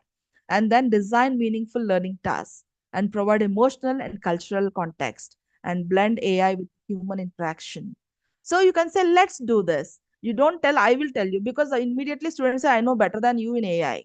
So the point is, we need to admit, even I learn certain things from my students because they are far, far fetching in AI field. So there's no wrong in learning from students if they are no better than us. But we are skilled in one area, they are skilled in other area. So we can mutually transfer the knowledge. So knowledge sharing is always very important for any individual. So AI revolution, which is almost like a global transformation, and it accelerates adaptation, which is very important. And from resistance to integration, integration is very, very important. And then ELT at the forefront. So mostly English language teaching is uniquely positioned to lead this transformation. And when you're talking about the statistics of 2025-26, 67% of the students using AI globally. That means two-thirds of students use generative AI tools for learning tasks. 100 plus leading universities implement AI literacy as a part of core curriculum designs. And nobody wants to ban AI. Even if you're a traditional old school teacher or student, whoever, at some point of time definitely will be using it. So AI literacy frameworks are now integral to higher education worldwide. So the question is no longer if, but how. So when you're talking about UNESCO's vision, human-centered AI in education is very important, provided the data privacy is important, and then capacity building, yes. So and then ethical use of AI is very important. So you have many courses which are being leading towards the ethical usage of AI, because just giving the prompt and whatever is generated, if you submit that as your assignment or your project, that will not show your authenticity or your caliber or knowledge. So always generate the ideas, use AI to generate the ideas and use your ideology and just cross check everything and get the information from various sources. Use your own. Always remember you are unique. You have your own skill and your own talent, and your ideas are not similar as others' ideas. So never try to copy anybody's ideas. It is I think plagiarism, it's a non-bailable offense. And then inclusion and equity are very important. You need to promote linguistic diversity and equal access across all contexts. So AI transforms the four different skills. The first one, like when you're talking about the different applications, like Elsa, it helps you when speaking, and writing is write and improve, which I already mentioned. And then reading, you can dynamically take any path, and Cambridge, there are n number of versions available online, and British Council, IDP, and all these versions there, because that's not only for IELTS. That will be helpful for any general writing essay or any general speaking or any general reading or writing, or whatever skill you want to develop. And there is something called British Council sorry yeah English Score, British Council English Score, which is a mobile application available free of cost. You can download it, and there are some exams or tests which you can do free of cost at your own pace to know your actual level of English in different skills like grammar, vocabulary, listening, speaking, reading, and writing. So if you know your particular level, they will generate you the level card. It may be A1, A2, B1. See, A1 is the basic level, B1, B2, C1, C2, like that. C2 is the highest level. So it will give you a score also. Better you learn it so that which skill you need to improve, you will get an idea free of cost. Then concentrate on that particular skill so that it will be helpful. And then listening, yeah, come on, listen to as many songs as possible, watch as many movies as possible, English movies. And then when you watch it, try to memorize certain words, try to connect them. Don't watch with subtitles, as many people have been mentioning, because when you watch with subtitles, you will read the subtitles, you don't concentrate on the pronunciation. So it's very important to watch twice, still you don't understand, then go for subtitles. Then watch the fourth time. You need to have patience. So you can't learn anything within 1 day or 2 days. Even a crawling baby cannot eat biryani on the first day. So it takes time. But don't get offended. Consistency is important. Not all of a sudden, overnight, nobody becomes an expertise in various aspects. So you need time, but consistency is important. Every day, plan yourself to learn. That is very important. And then personalized learning at scale. So AI creates adaptive learning pathways matched to each student's pace and style. And real-time assessment identifies gaps and adjusts content dynamically. This is very important. And then generative AI supports multilingual and culturally responsive technical approaches. And then, sorry, teaching approaches. And then students progress faster with personalized data-driven instruction. So these are the four important aspects to go ahead. Don't worry, I'm just going to wrap up the session. So essential AI tools for English learning, English teachers. So as lesson planning and content, you can have ChatGPT, Gamma, Canva, AI, School.ai, or MagicSchool.ai, and so on and so forth. And then speaking and pronunciation, Elsa Speak and Improve. And writing and assessment, Write and Improve, and MagicSchool.ai. But if you want, you can just go to MagicSchool.ai. It create wonders. Gradescope is also very important for assessment. It is beautiful. When you use it properly, it will generate excellent content. And interactive learning, Padlet, I think you must be using it, Kahoot, Padlet, and Class Point AI or Synthesia. So all these are interactive learning applications. So your AI roadmap from 26 to 30, if you want to start, initiate, build AI literacy and foundational knowledge as a professional baseline. And if you take 1 year for that, it integrates AI tools into daily teaching practice with confidence. This is for the teachers I'm talking about. And in 2028, develop AI-based assessment and real-time feedback systems. And by 2930, design personalized learning ecosystems and lead the global conversation. So it's very important to take, but I'm not asking you to continue 4 or 5 years in order to do it, but consistently work on all the parameters together so that it helps you in order to improve your skills and to be a competent teacher. And the future belongs to visionary educators. So teacher training is everything. the single most critical factor for successful AI integration in any institution. So humans lead, AI amplifies. So human oversight remains essential. Technology serves pedagogy, not the reverse. And your role as an ethical guide, lead students to use AI for responsibly, critically, and creatively. And the question is not where to use AI, but how to use it wisely. So when it comes to future trends in AI and reality, virtual reality classrooms, yes, that's been going on in many countries, many parts of the world. And then AI tutors with human-like interaction, which even Kerala started already from India. So it's not a difficult task. It's been going on. And then emotion-aware learning systems, yes, and multilingual AI translation in real time. Thank you so much for giving me this opportunity. Any questions?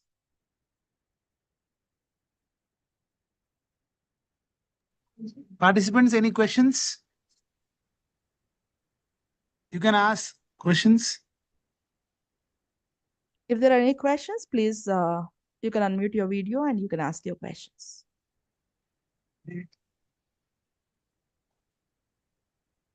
Aksha, don't delay anything now. Okay.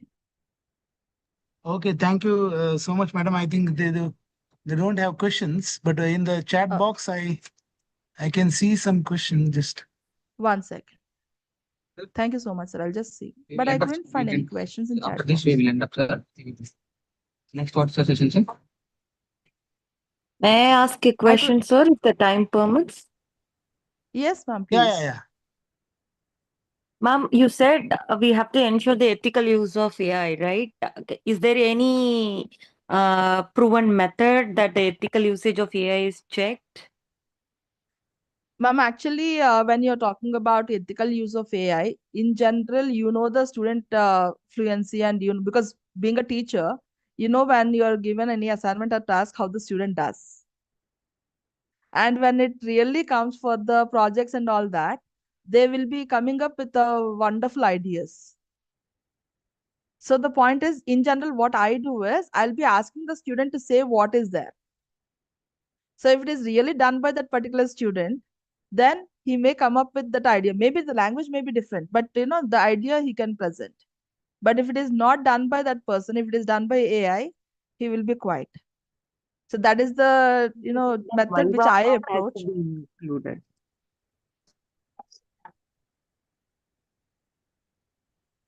Am I audible, ma'am? Yeah, now you are audible. So you mean to say that Viva part has to be incorporated to the part so It's that not he exactly explains what he done. It's not exactly Viva, ma'am, but generally we know the student capability, right? So when you have assigned some task in the classroom, the stage of the student, which level that student is, maybe A1, A2, or B1, B2, or something like that. So when you are given any home assignment, they will come up with brilliant ideas and proper language and all that. That itself indicates they have copied it from AI. And if you can identify those students, then automatically you can ask them like, what is the idea and all that. So in such a way, you can screen it off. Okay, ma'am. Thank you. Thank you, ma'am.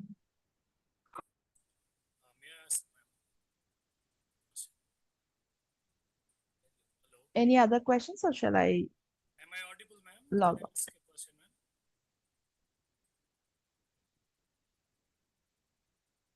All right. I think there are no questions. Thank you so much, madam. We'll end it. Wait a second. Okay.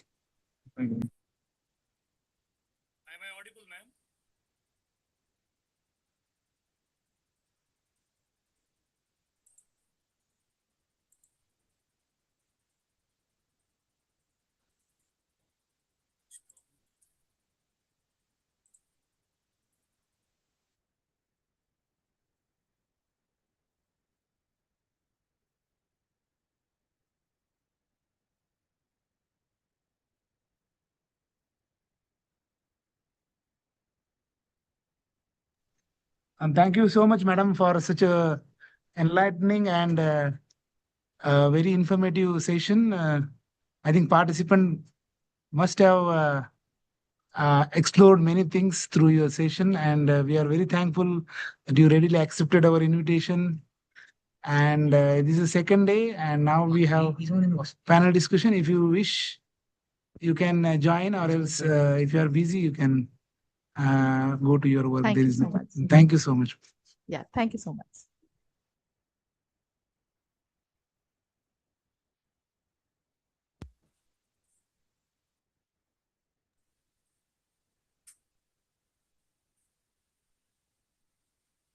Thank you, Pramodni ma'am. Thank you, Patel sir. Thank you so much.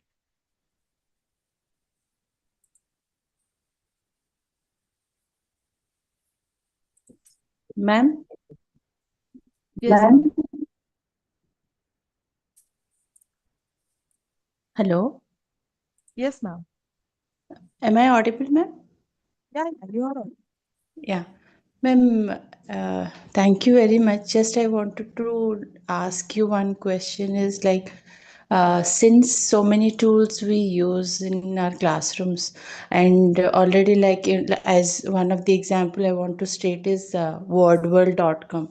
Of course, after 30 minutes or 20 minutes after the class, I use this as for 10 minutes or so, and I have seen lot of improvement in this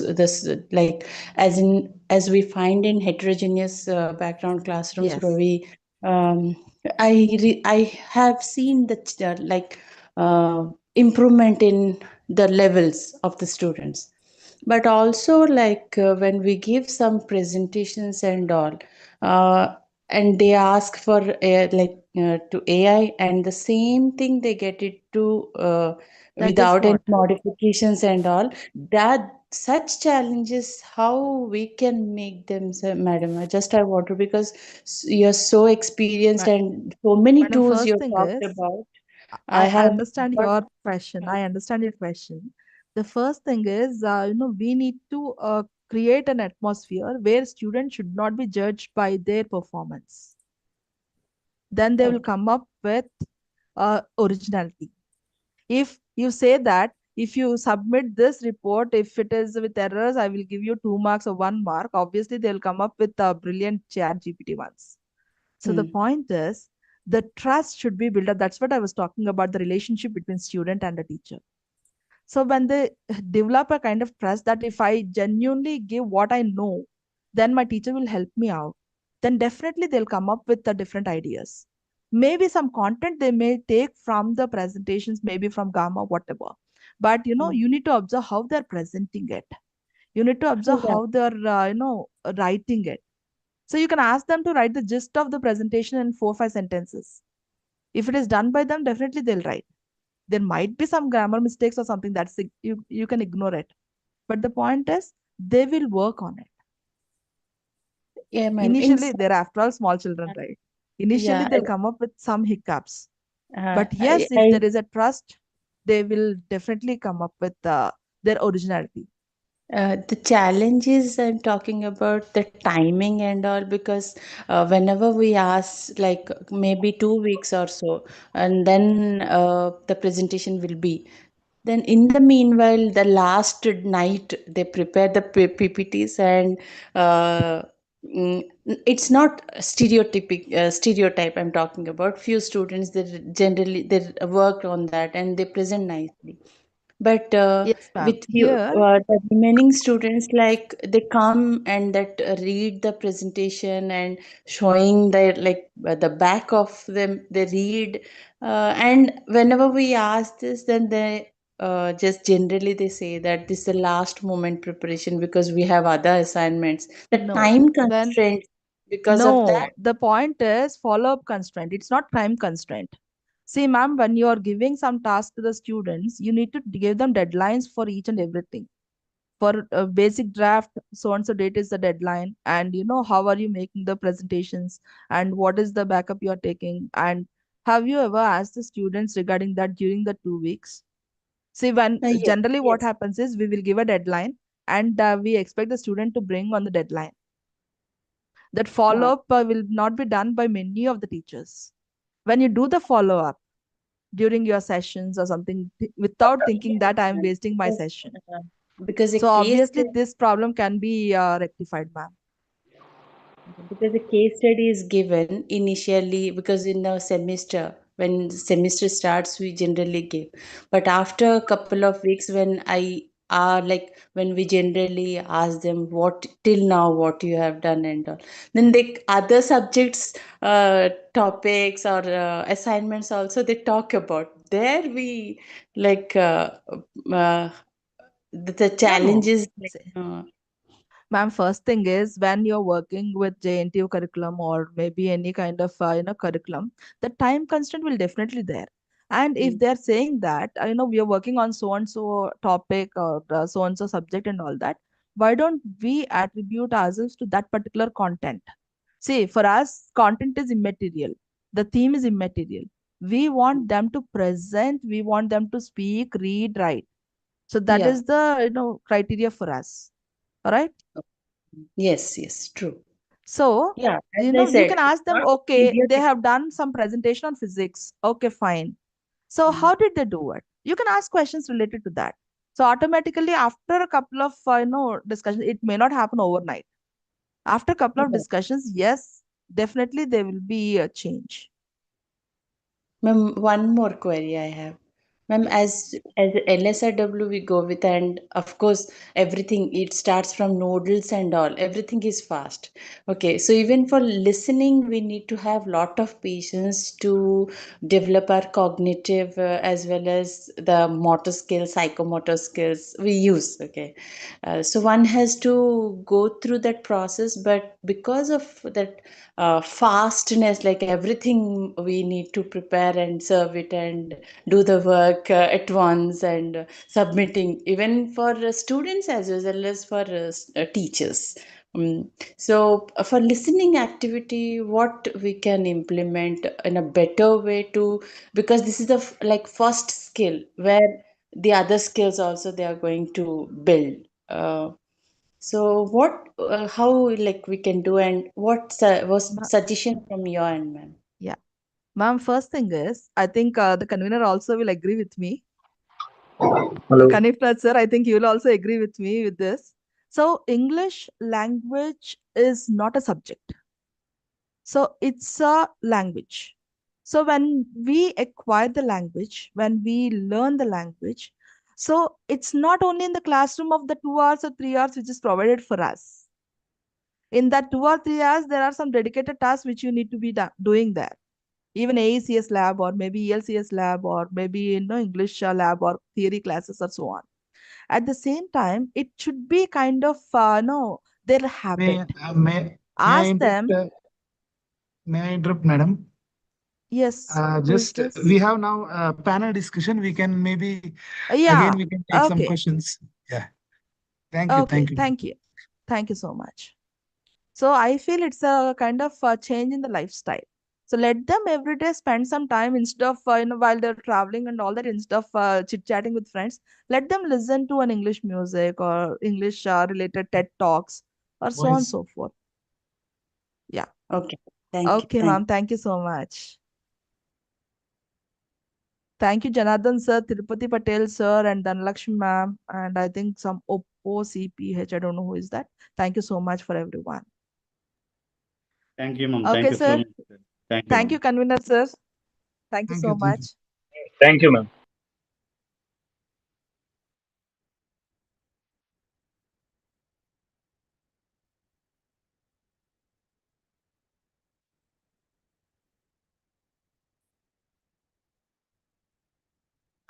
Dear participants, now we will have a panel discussion. The panelists are Dr. Darshana Samarvira from NIE Sri Lanka, Dr. Karthika from NIT Trichy, and Dr. Kandaraja, KMC Kandaraja from Triple IT DM Chennai, and Dr. Venila from NIT Warangal.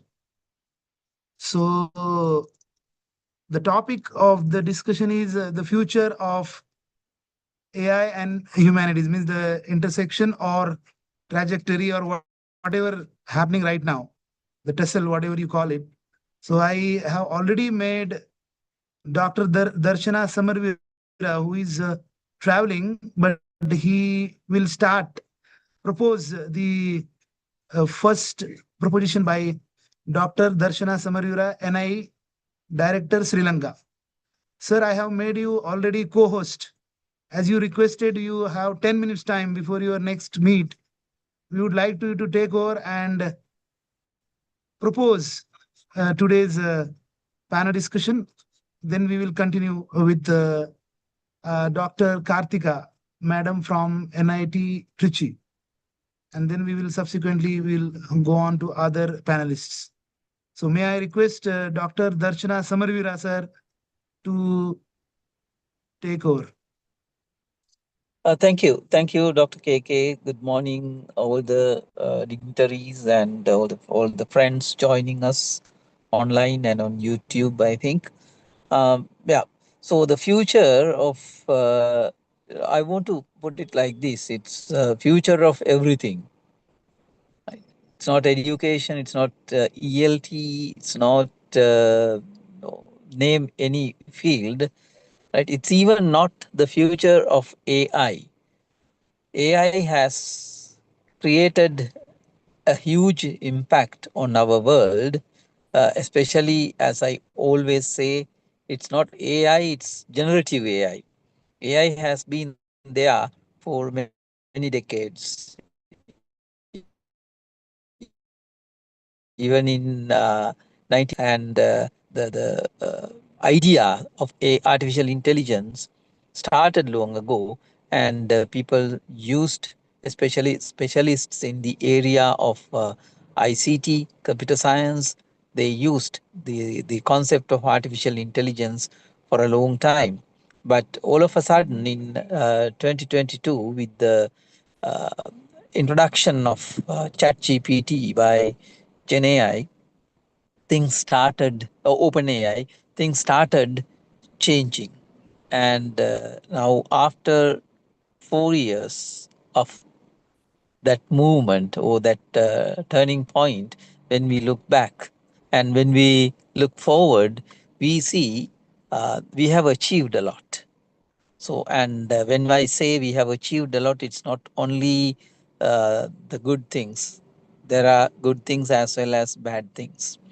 So, when we talk about the future of the world with AI, right, it's going to be completely different. And now we get the news that very soon, right, maybe in the next 5 to 10 years, we will have a world where we have to coexist with artificial intelligence, because AI is developing rapidly, and there will be a day where AI starts learning. It's like self learning, right? That day, the things will be different. So, where are we going to be? Humanities. And yesterday, I was talking about digital humanities. And we in language learning, where are we going to be?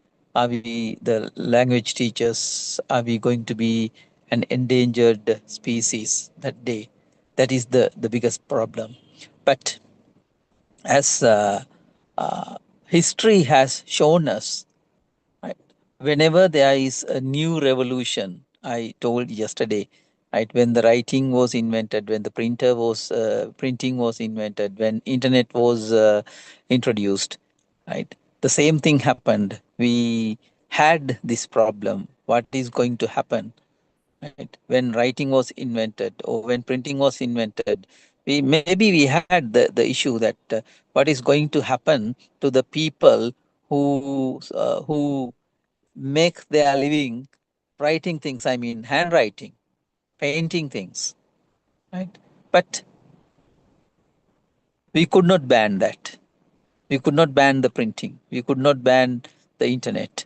In the same way, we cannot ban or we cannot say no to artificial intelligence. We should be able to learn to live with artificial intelligence, coexist with artificial intelligence. It's not only artificial intelligence. My conception is that there will be a day where we have to coexist with AI enabled humanoids. So the world population, right, when we count the number of people on the earth, there will be a day where we have to, our census will include the humanoids as well.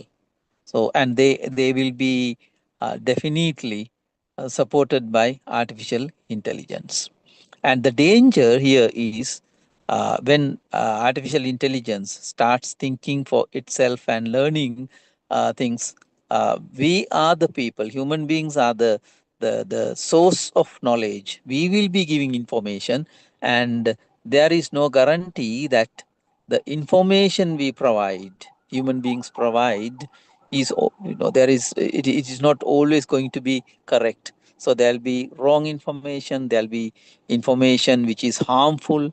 So teaching the AI how to screen the information and how to validate information will be one of the challenges. And at the same time, as teachers, as educators, the challenge we have is to teach the next generation of human beings, to train them to be truthful, to train them to be honest. So going beyond the hard skills we teach today, we have to have a world where we give prominence to the soft skills and citizenship skills. 21st century is all about citizenship skills.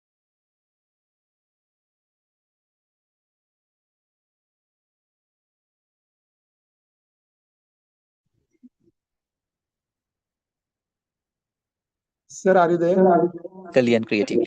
So that's going to be the world we are we have to build. So as educators, language educators, maybe general educators, whoever it is, we have a great responsibility in the future to come to terms with these new concepts and to create the different generation of people uh, whose values are different. So that is the proposition I have to make today when we think of the future of AI, future of education, and the future of world. Thank you.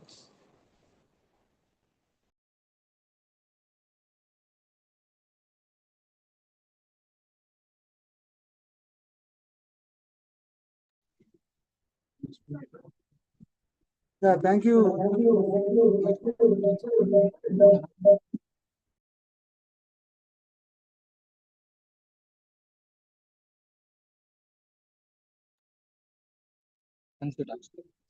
Thank you so much. Am I audible? Am I audible to all? Yes, you are audible. Yeah, thank you, Darshana sir, for your valuable insights. Now, may I request Dr. Karthika madam from NIT Trichy to propose. She is the next panelist. So thank you so much.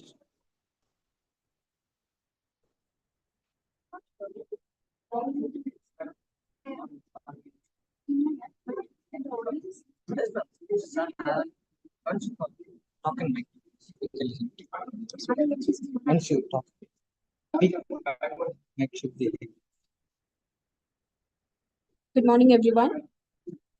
I hope I am audible. Yes, ma'am. Thank you so much. Somebody confirmed. Okay, so I'm not very well. I just want to be in place. Therefore, I put my points down just to take up from where Dr. Darshana had left. He has talked about the significance of artificial intelligence and discussed how it is changing the landscape of humanities. Nearer to this, it's difficult. Okay, so I'll begin with this. The significance of artificial intelligence for the digital humanities extends beyond the usual questions of efficiency or automation. This is something that I mentioned in the keynote yesterday as well. So we need to actually reflect on how digital technologies are transforming the humanities as a discipline. So now the question is not simply whether AI has a place within digital humanities, but how it is altering the field's intellectual priorities, research practices, and engagement with society. So this is my take on it. The development of the digital humanities can be understood through several transitions actually. I'm not going into the details of that. So initially there was digitization of cultural materials, manuscripts, archiving, such kind of practices. Then later came the computational methods like corpus analysis, stylometry, network analysis, data visualization, so on and so forth. So these things enabled the scholars to evaluate large bodies of materials along with the established practices like close reading of the text and historical interpretations, etc. So now, when we think about AI, we need to also think about the humanities in a slightly different way, as Dr. Darshana had already pointed out. So it's actually doing more than introducing new digital tools, but they encourage us to reconsider the relationship between technology and culture and to ask how knowledge is produced in an environment where intelligent systems participate in processes that were once regarded as exclusively human. So this was also something that I mentioned yesterday. So this shift is very significant because AI has itself become an object of humanities inquiry in that sense. So we will now focus on some of the areas where developments are very much evident. One is multimodal scholarship. So humanities research traditionally centered on written text, but contemporary communication is increasingly expressed through combinations of language, images, sound, video, animation, and interactive media. So these forms of expression are now central to everyday cultural life, and digital humanities research has expanded accordingly. Scholars are examining digital storytelling, social media, gaming environments, virtual and augmented reality, podcasts, and other forms of multimodal communication. You can get a summary of this in the abstract book that was released yesterday. The wide variety of research that you people are doing, or the papers that you are presenting, the variety that is present there. So that sums up the multimodal nature of humanities in the age of AI. Another important thing is collaboration between humans and intelligent technologies. So public debates frequently frame artificial intelligence in terms of replacement, asking whether it will displace writers, artists, authors, teachers, translators, or researchers. The experience of digital humanities suggests a more nuanced kind of picture where researchers increasingly use AI to assist with tasks such as transcription, translation, data analysis, visualization, and the exploration of large data sets. These applications can support scholarly work, but they do not diminish the importance of interpretation. Historical understanding, cultural knowledge, ethical judgment, and theoretical reflection remain essential to the humanities and continue to depend upon human expertise. The transformation of archives provides a useful illustration of these changes. Digital archives have already improved access to historical documents, cultural heritage, so on and so forth.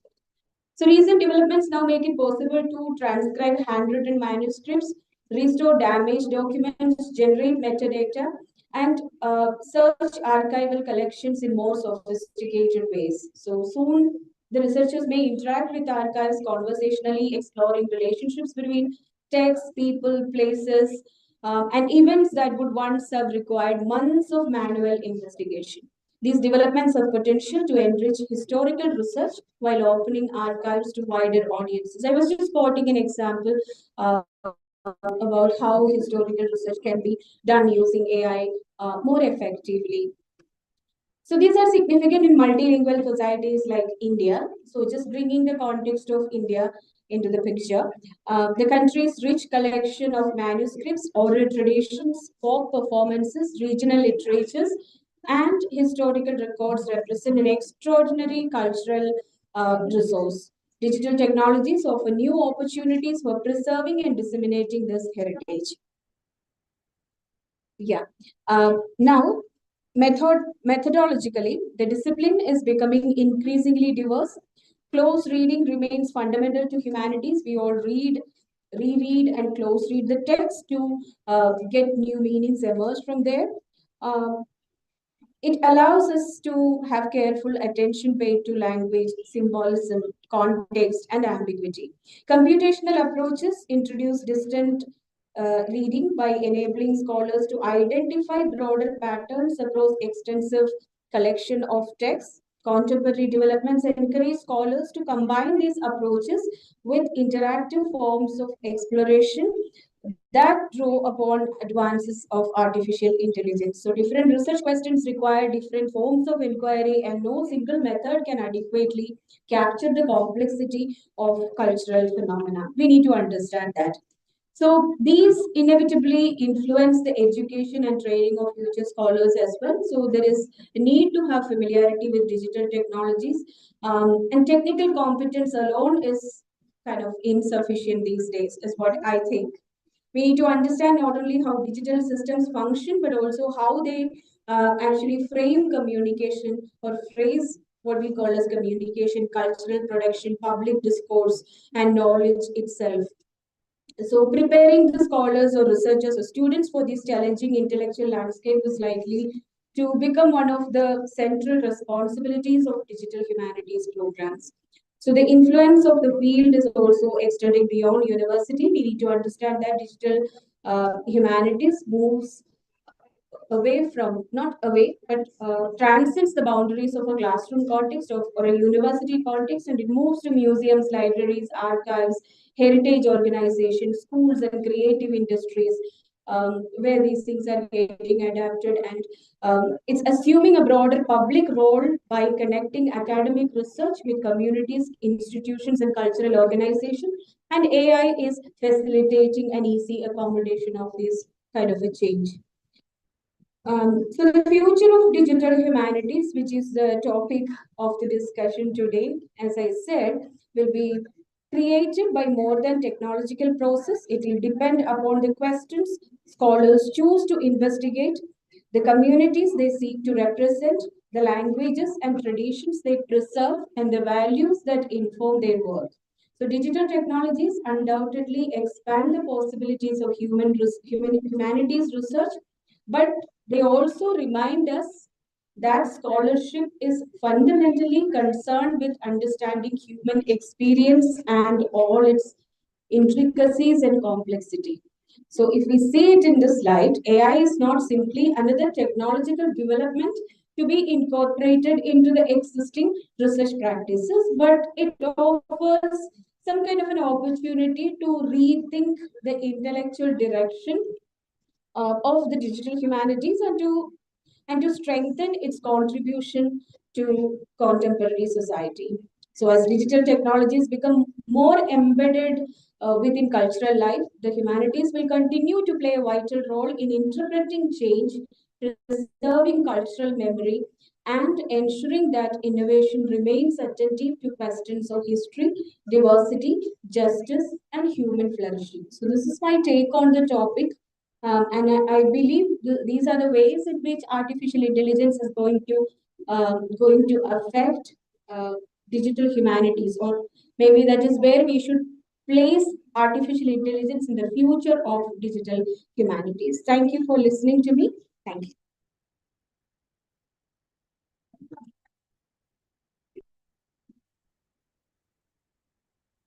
Thank you so much, madam. Now, two people have given very insightful interventions, and the idea behind this particular panel discussion was to understand the core of our conference also, because we are heading towards something that is completely unknown. So now I would like to invite Dr. R. Vanilla Madam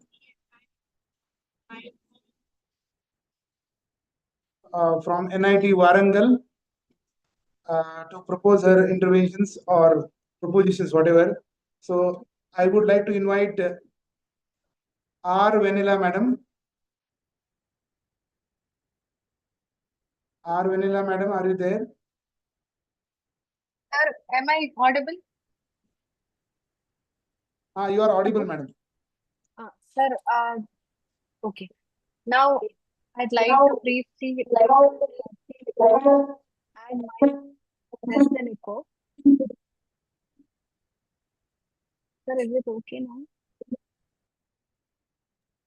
Yes, ma'am. Yes, ma'am. You're audible, ma'am. Please go ahead. Okay. So, I'd like to add to the other speakers, Professor Darshana Samarivira and Professor P.K. Karthika, who have made their points about AI and how we can ensure that we understand the shift towards moving to not only an intellectual shift towards how we perceive patterns, how we perceive ideas, how we translate ideas, how we mediate meaning. I'd like to extend the important point they have made. They talked about how artificial intelligence represents not merely a technological development but an intellectual shift. How we read, how we write, how we analyze, how we produce knowledge. I agree entirely. I would also like to suggest there is one more transformation unfolding alongside this intellectual shift. I'd like to focus on how AI is reshaping the politics of language. Later in my talk, I'd also like to focus on that, but this is something I'm going to focus on, how the model reflects on its choices and how we are engaging with those choices. Mainly for those of us in humanities, mainly for us, not so much for the STEM disciplines. The question is no longer simply whether AI can assist in research. I'd like to pose this deeper question. What kind of language, what types of language, what varieties of knowledge, and ultimately what kinds of people become visible through AI? Linguistically speaking, AI encounters language statistically rather than historically.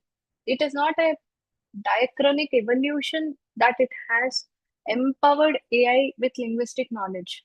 Its cues do not come from its ancestors, but it encounters language statistically. If you know what I mean. The words become probabilities, sentences become patterns, meaning becomes prediction. Lexicon is dependent on its frequencies.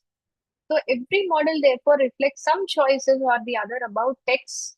It could be about languages, it could be about linguistic varieties themselves. So whether they are sufficiently represented to become statistically meaningful, statistically legitimate and visible, that I feel is a very important question when we are encountering very good product from AI. Because we don't know the process behind those choices. These are technical choices on the face of it, but they're also becoming a lot of cultural choices with a lot of probability selection at the end of the AI, the algorithmic selection. This is where precisely digital humanities as a discipline has a distinctive contribution to make. The field has never been merely about how to digitize, how to record, or apply computational tools in linguistics or otherwise. These are questions about how we interpret ideas, about representation of knowledge and languages. I'd like to talk about Foucault, where he reminds us that knowledge and power are inseparable. They cannot be, they are indiscernible. One goes with another. This is a widely accepted idea. Bourdieu similarly shows how language itself functions as symbolic capital. And all these ideas with AI, then knowledge, if it is power, then what is AI's knowledge here? And like what you said, if language itself functions as a symbolic capital, then where do we confer legitimacy?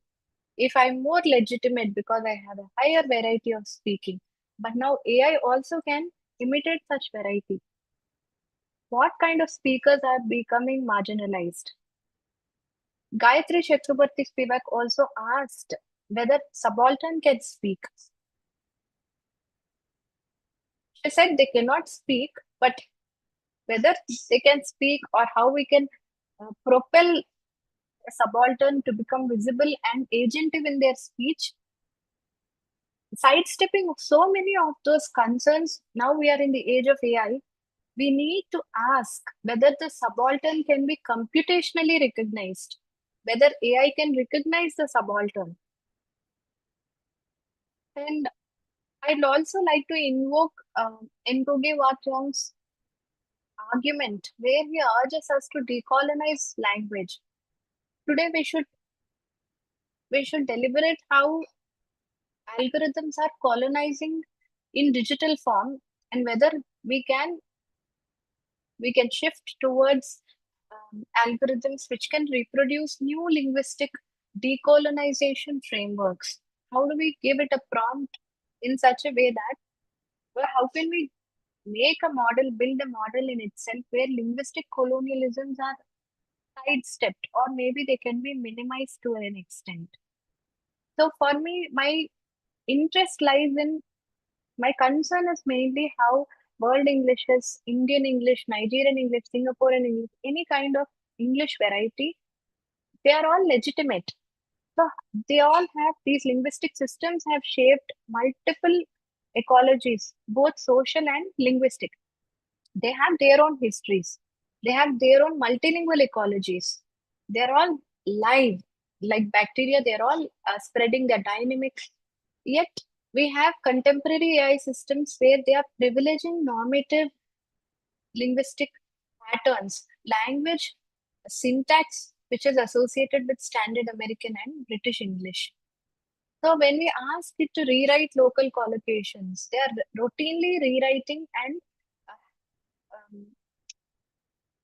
I don't know if I should use this word, but they cleanse the versions that we are writing for administrative expressions and multilingual traces into globally very standardized, accepted forms. They have high covert prestige, good degree of, linguistically speaking, they have good convergence with norms. So the result is very fluent prose. The fluency is astounding. Even with the PhD, I feel that AI is much better, but that cannot be mistaken for neutrality. Every automatic correction is quietly embedding some judgment about the linguistic forms and what deserves legitimacy linguistically. Linguistically speaking, what is linguistic legitimacy is quickly, silently, automatically it is corrected. I am also reminded of Miranda Fricker's work on epistemic injustice, where she reminds us that people can be wronged specifically in their capacity as knowers.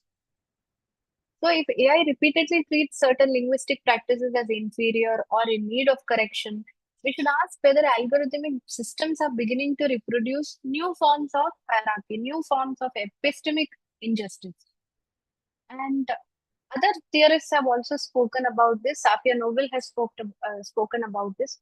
She also talked about, she in fact gives us examples about algorithms, and she talks about how they are never socially innocent.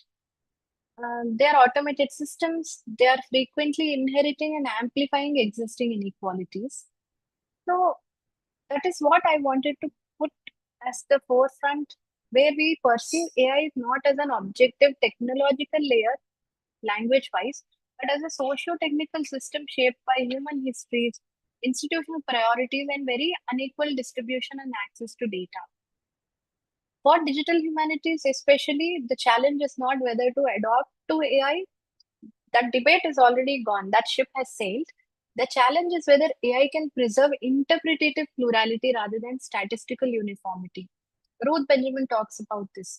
So, interpretive plurality rather than statistical uniformity, where we can recognize multilingualism not as a computational anomaly or a disruption, but as an intellectual resource. For long, we fought how our varieties are legitimate, the way I speak with an accent is okay, or the written discourse, which is not close to the standard academic variety, is still intelligible and rigorous. Can we preserve this style of regional English instead of silently cleansing them or flattening them? What happens when we flatten such sociolinguistic diversity? So humanists can start asking what is now omitted from these archives for the next generations, whose voices are disappearing. How are we building knowledge institutions? How are we becoming knowledge keepers now? This is very urgent that we think about it, because after a century, we may not have people who speak with marked accents, write with syntax which is here and there. So instead of asking whose texts entered the canon, we must ask whose language entered the dataset. Who entered it? Instead of asking who controls publication, we increasingly need to ask who controls algorithmic visibility. We need to also think about who trained the model instead of thinking about who in fact built the archive. So for me, in my mind, there are so many more questions rather than answers. So I will leave with two key questions, which I will also try to discuss in my talk later. Can digital humanities help build AI that preserves linguistic diversity rather than standardizing it? If AI increasingly mediates reading, writing, translation, and interpretation, who decides what counts as good language? Lastly, if digital humanities has spent decades recovering from archives these marginalized voices, digging up from history and past, can it now ensure that those voices are not marginalized in our digital future? Thank you so much for giving me this opportunity.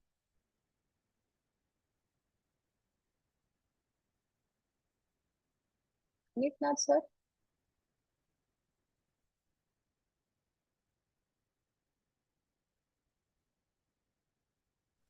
Hello? Thank you.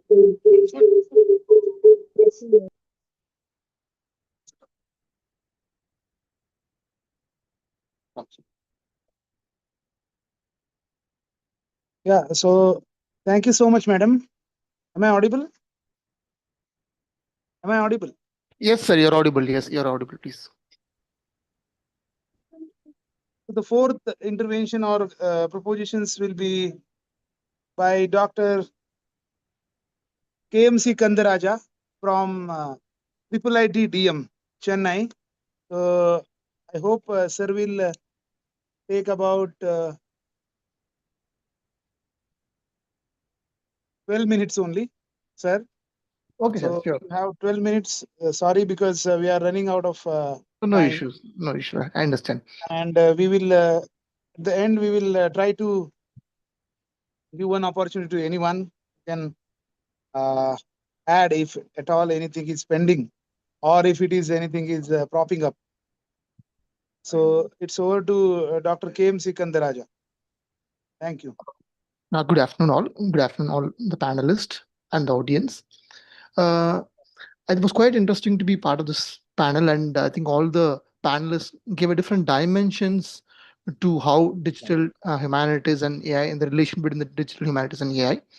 And Dr. Darshana talked about the overall aspect of how AI is shaping human experience and lived experience. And Dr. Karthika talked about how digital humanities has the potential to enhance humanities research in general. And Dr. Vendila talked about the politics of AI and the AI variations and how it could have the impact of cleansing the language. So I would like to bring in the angle of sociolinguistics and language policy planning perspective. One is at the level of domain use, and second is at the level of school education. As we all know that, I think I can completely see that in last 2 decades, in Indian context, we have been extensively talking about multilingual and a bilingual education, where the consciousness to preserve our own languages at different levels has been always in discussion and has been always discussed. One of the key things which crops up always is that the feasibility, the practicality, and the structural gaps in the vision of the policy and the implementation gap. For example, like mostly when we go to the deeper roots of multilingual education, you people say that, for example, I have 4 5 languages taught in my own in my class. So how do I handle it? So in this context, through my research also, I understand that AI, I'm not treating AI as a neutral medium, but AI has been a very quite influential medium in especially developing materials for multilingual education.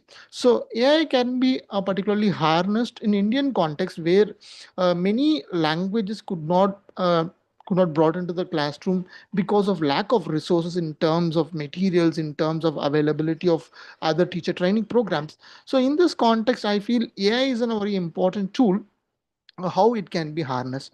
But there is also some fundamental challenge which I talked in my yesterday's talk, how every language does not get into the AI, or every type of languages does not get into the AI.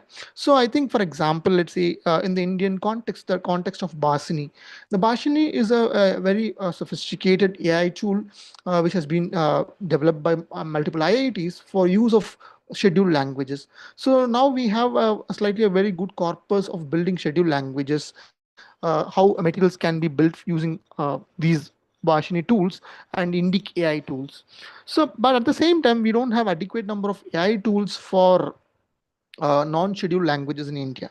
So this gap, this structural gap, I would say, AI can fill that gap, but we need to have we have to implement it with lots of critical eye, and we also need to look at how AI can be harnessed to use it. For example, let me talk about from my own experience how we are developing a bilingual material for an established language like Tamil. For example, when you go back, when you try to look for any model textbooks where we can actually think of developing a bilingual textbook, we don't see a model which we can bank on. So most of the models we get are largely from a European context, because they integrate the communicative competence and other factors into the textbook also. So in that context, creating materials, creating linguistic resources, it's very time consuming. So to minimize this time, AI has been a very quite useful tool in that context.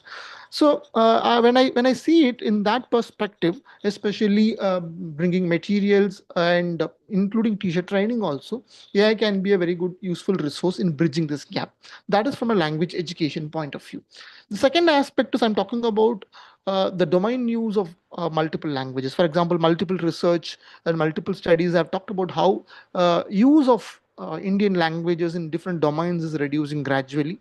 And also people are talking about how literacy, our own literacy on other own mother tongues or the native languages coming down, maybe where it's many languages are turning into spoken language, not a written language. So this has been largely disturbing the linguistic ecology of this country and throughout the world. So there are many attempts have been made in different parts of the world to reverse this trend in different contexts, because as we know, as Professor Pramod Shah talks about how neoliberalization has a greater impact on our language choices, and how do we like to take the language which gives us more economic benefit. So in this context, for example, Bhashini especially is being used in that context. For example, government is envisaging where we can use lots of languages in Indian governmental services, not just merely as a consumers, also as like interdepartment memos. So this Bhashini is being developed in that context. But as other panelists rightly pointed out, the variations of the language which enters the Bhashini or any particular AI tool has to be relooked. And I feel that AI is a broader term, and I think we need to create more LLMs. So where, for example, from this perspective, digital humanities critical perspective is very essential. So which can shape what is how we can share, how we can understand that particular AI medium. For example, to make it simple, when I want to create a reading passage for my students, specifically I wanted to talk about a business meeting. So I asked AI with a very clear prompts what I'm expecting, what's the level has to be given. When I gave it in a prompt, the first prompt what I got was that it gave me a very clean script with 5 names. So when you look at those 5 names given in the AI script, it talks about a certain kind of socio-cultural backdrop. So then I have to I give another prompt saying that okay, I wanted these combinations, so the diversity is represented. So this clearly shows that AI, the training model is always has certain drawbacks, but which need can be corrected through human intervention. So that is a key important element which I'm going to talk about. The next point is the technical knowledge.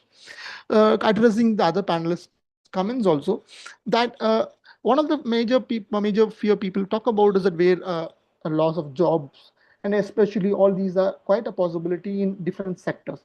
But when it comes to humanities, I feel it plays a major role. For example, even now we have lots of tools where students can learn language independently, but language acquisition or language learning is not going to happen in vacuum.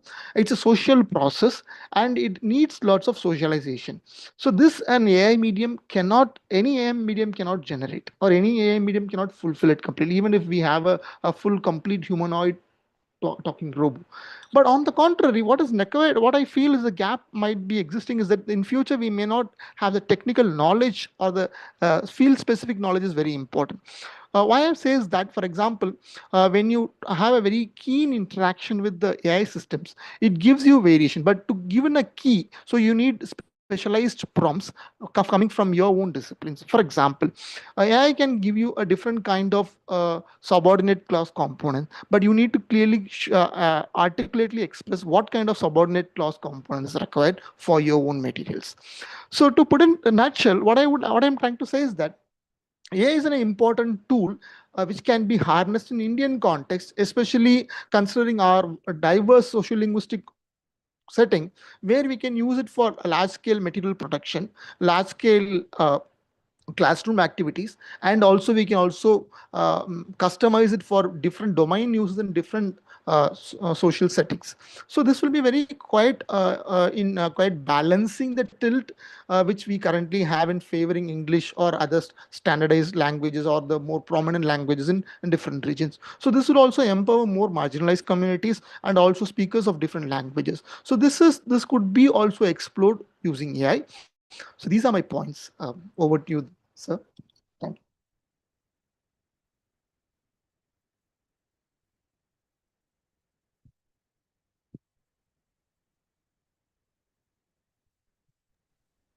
Yes, sir. Am I audible? So you're audible. Yes, yes, yes. You're audible, sir. Yeah, so it was indeed very. Still, I have some one last question pertaining to this particular discussion. I think Dr. Darshana sir is not there. Three of panelists are there. Dr. Kartika madam, Vanilla madam, and KMC Kandaraja. So the last question that in the morning also Professor Ravichandran has talked about it. It is impossible for human being to take over. AI to take over human beings or humanities, but there will be competition. Competition will be there, and it may lead to psychological or many other issues. He was talking about this cultural or psychological aspect of this particular competition. So, anybody would like to comment on this? Is question valid? You can tell me.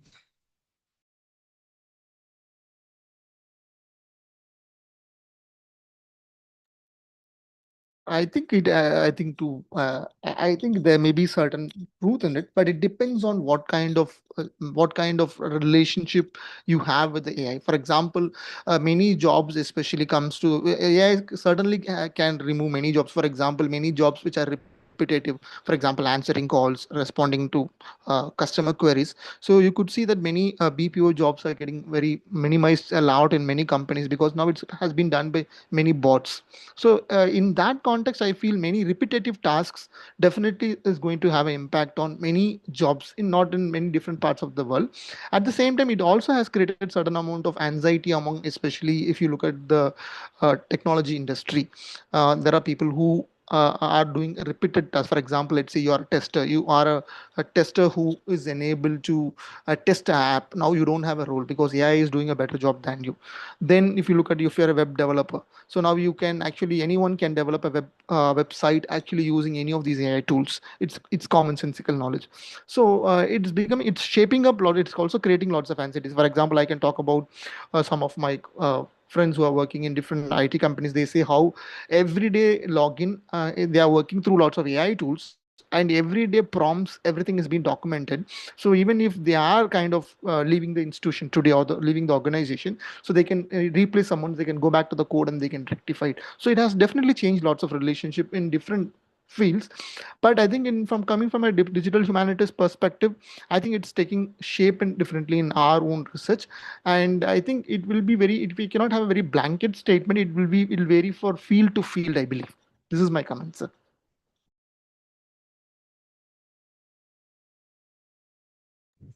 I would like to thank Dr. VK Karthika madam from NIT uh, Trichy, and Dr. Venila madam, Dr. Kandaraja sir, as well as Director of NIE Sri Lanka, Dr. Darshana Samarvira, for such an insightful and meaningful discussion. I hope people or our participant or presenters will take it forward and will explore more and with lots of publications or interventions in the future. So thank you so much. We have a session at 12:40 by Dr. R. Vanilla. So participants, you can take 10 minutes break and then we will join. Thank you so much. Thank you all.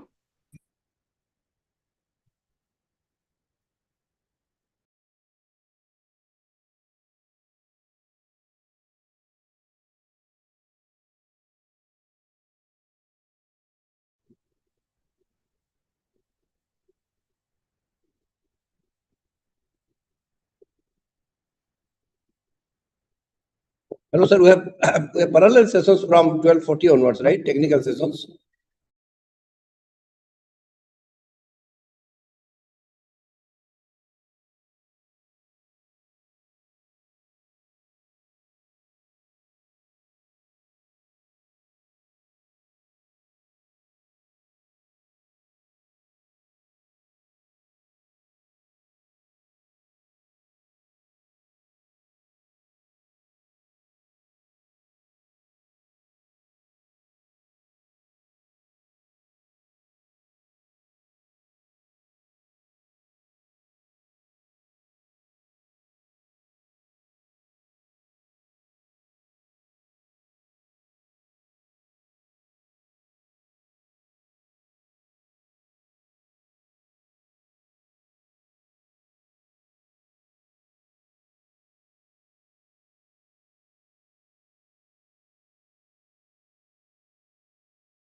Vanilla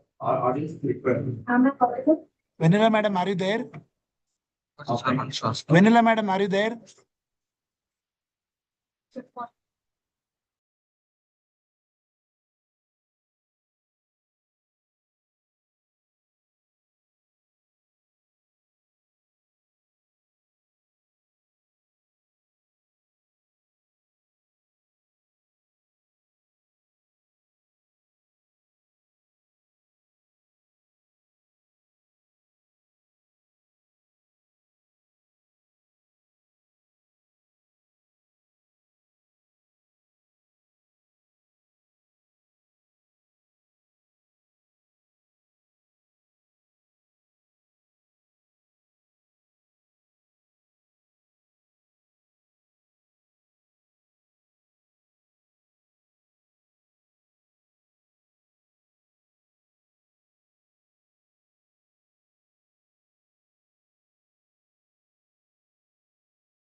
Good afternoon, everyone. Am I audible?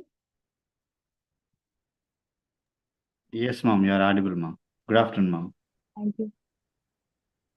Yeah, good afternoon, madam. Now, I would request Dipti to introduce Dr. R. Vanilla, madam. It is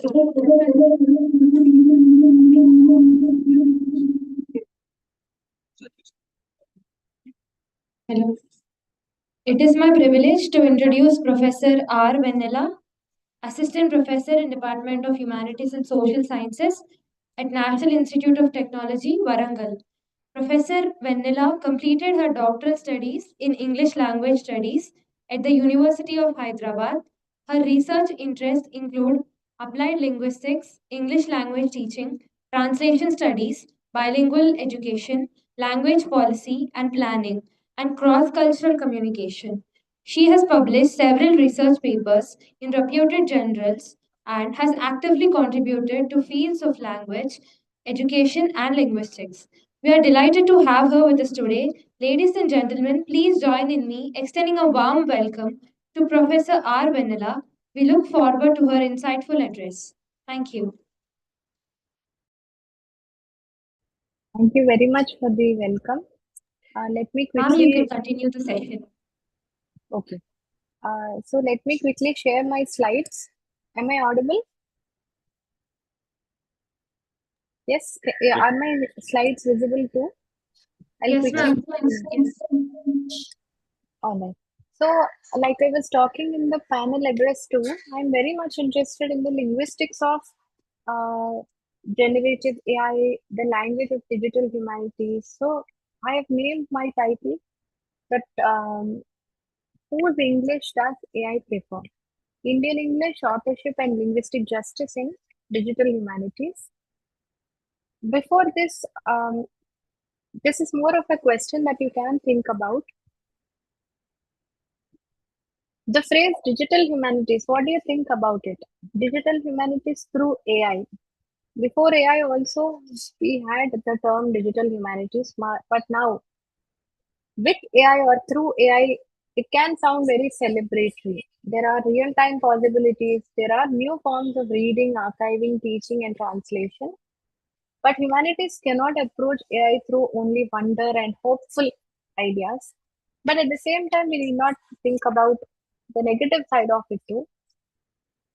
So I'm going to talk a little bit about what is our responsibility, what elements of this should be focused on, and without, in fact, banning any ideas that we are thinking about in the context of AI. So I'm beginning with a very simple question: whose English does AI prefer? This is not about just accent. It is not just about the grammar. It is not even only about English per se. It is a question about conditions under which language becomes legible to a machine and legitimate to an institution. It asks why some forms of language are treated as polished, professional, and academic, while others are treated as raw materials waiting to be corrected. It also asks why some languages are easily searchable, easily translatable, and generatable, while others remain outside the computational imagination. It asks what happens when AI becomes a reader, writer, translator, evaluator, and silent stylistic gatekeeper in our classrooms and research cultures. For me, I want to place one single claim at the center of this talk. Generative AI does not arrive as a neutral assistant. It arrives with a set of knowledge assumptions. It is a system shaped by unequal archives, unequal scripts, unequal standards, and definitely a hierarchical institutional trust. So this claim is what I will stick to in the entire presentation. If we forget that AI is not neutral, AI will look to us just like a tool. If we remember it, AI becomes a humanities itself, humanities problem. So that's a good idea for us to carry when we think about this problem in the context of an archive, in the context of authorship, language ideologies, could be pedagogy, could be cultural authority, it could be about epistemic and linguistic justice.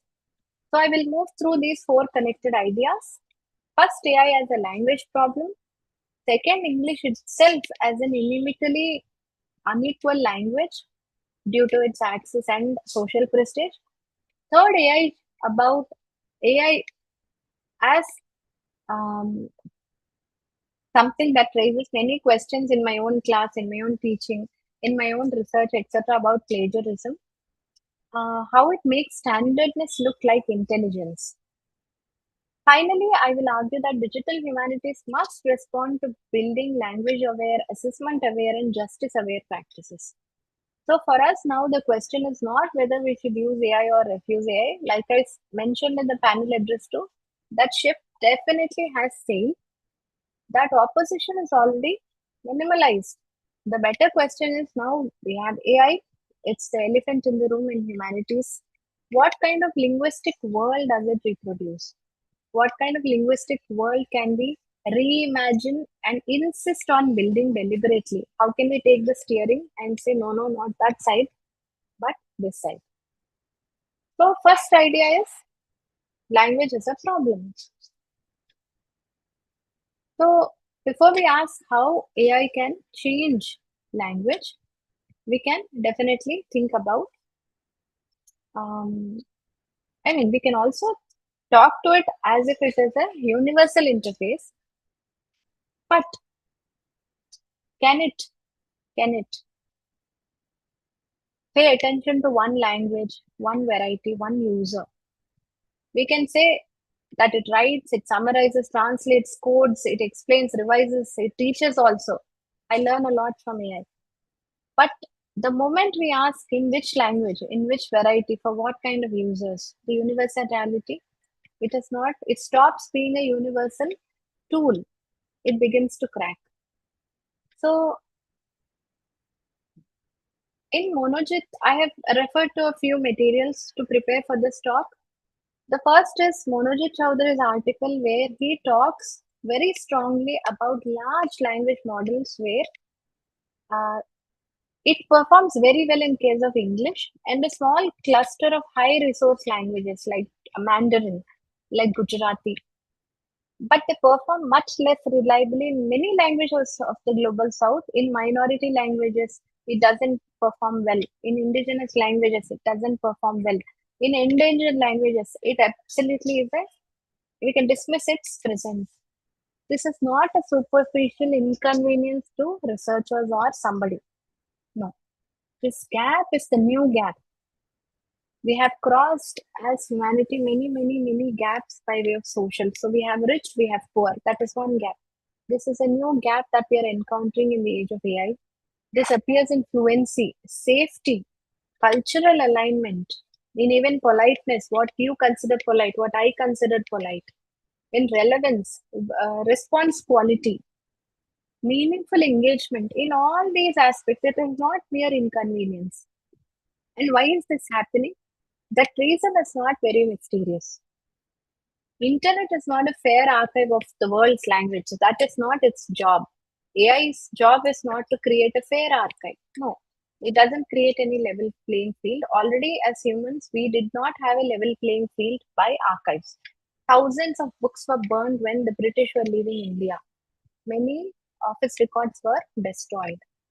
So, market value, education systems, platform capitalism, many things, script politics, colonial history, everything has changed how we preserve our history, how libraries gatekeep, how the archives are selected, preserved. So, languages that have traveled through so much schooling, administration, publishing, censorship, emergency governments, keyboards, commercial platforms, only these, whatever have passed through these gatekeepers, are visible to AI. So, lot of filtration is over. Again, AI is filtering. So, what languages will remain oral, whichever ones remain underdocumented, minoritized, and locally powerful but globally under-digitized, they become slowly computationally faint. They disappear after some time. This is why the phrase low resource language must be handled very carefully. Low resource does not mean low value. It means that there are very few computational resources. It doesn't mean it is coming from a low culture. It doesn't mean it is having very low level of poetry or laws or humor or science, philosophical abstraction, philosophical thought. It could be scientific thought. It means that the language has been given fewer computational resources because already history and institutions told it that much is enough. For this language, this kind of resource is adequate. That distribution is unequal. Now, this difference, it matters a great deal. Without it, technological failure is pushed back onto the speaker, where Vanilla is made to feel that her language is weak, her script is difficult, her writing is bad, her English is inadequate, her questions are badly phrased. That's not the truth. The deeper problem lies elsewhere. It is in the design of data sets, benchmarks, tokenizers, interfaces, evaluation systems that quietly treat some users like the global south users as normal and others as edge cases. So, this is the first intellectual shift I wanted to make for us. So, high resource, rising resource, long tail resource, when we are using these terms, we need to be very careful about how we have come about with these ideas. Now,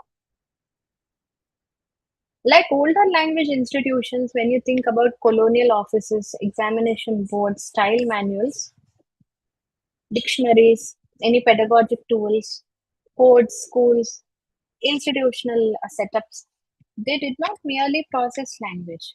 They classified languages, they rewarded some forms. One example is the Hindi movements in India. It refuses some, it edits some others. So languages are also nurtured like children. Because of the socio-linguistic ecology, sometimes which is asymmetric, it gives confidence to some users and hesitation to many. It tells us sometimes indirectly which language counts as fluent, formal, neutral, whether it is proprietary, correct, professional. All these are very loaded terms. So we have descriptions that are differing in AI's own model. And AI does this at scale, at large scales, with a lot of speed and with no visible accountability.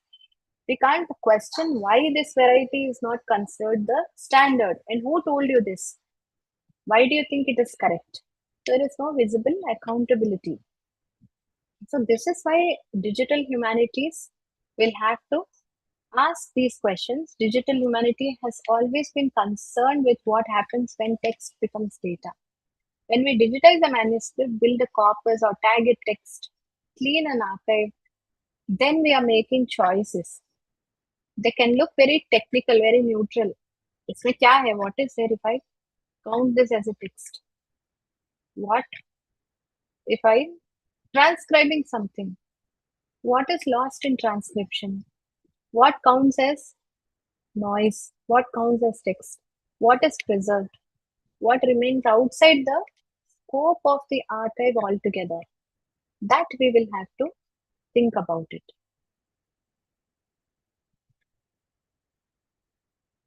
Now, moving to how tokenization itself is not completely innocent. Tokenization sounds like a very small computational step. It is broken into small units that model can process. Any large language, it is broken into small chunks for it to chew and understand. So Chowdhury notes that the same context length can accommodate far more English or Spanish words than Tamil or Thai words, because tokenizers may break Tamil or Thai words into smaller pieces. So in practical terms, the same model can read more of English and less of another within the same technical limit. Why? Why? Because the ladder itself is not neutral. There is a long tail. The digital presence itself, it becomes more than a language in AI. It becomes the training ground. It's like a car showroom. There is more models in English that it can draw from. More are digitized. More availability, more predominance, more frequencies are available for AI. It's the measuring stick. That is the yardstick. If the collocation is there, its frequency is there, then it should be valid. This is a very powerful example because it prevents us from thinking of bias only as attitude or content. Bias is already built into the algorithmic infrastructure. It is built into tokenization, like I just talked about. It is built into segmentation, encoding, data availability, benchmarking, and interface design. So as a user, I don't encounter the model after these choices. The user encounters the model through these choices.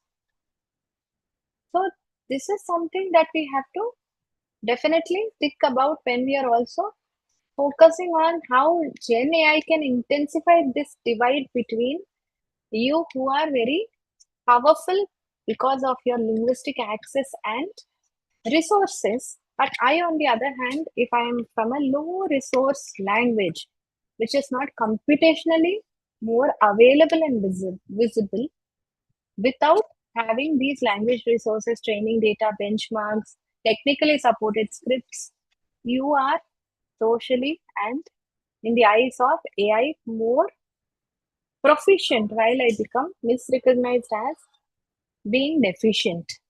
So the user is deficient, not the machine. The machine is always modern. Speakers are lacking. So the system appears advanced and the language appears backward. This is a very old trick, old colonial trick, where British has said English is better. Look at your languages, full of superstitions, full of gods, full of caste asymmetry, full of bad things. This is an old colonial trick in a new computational form.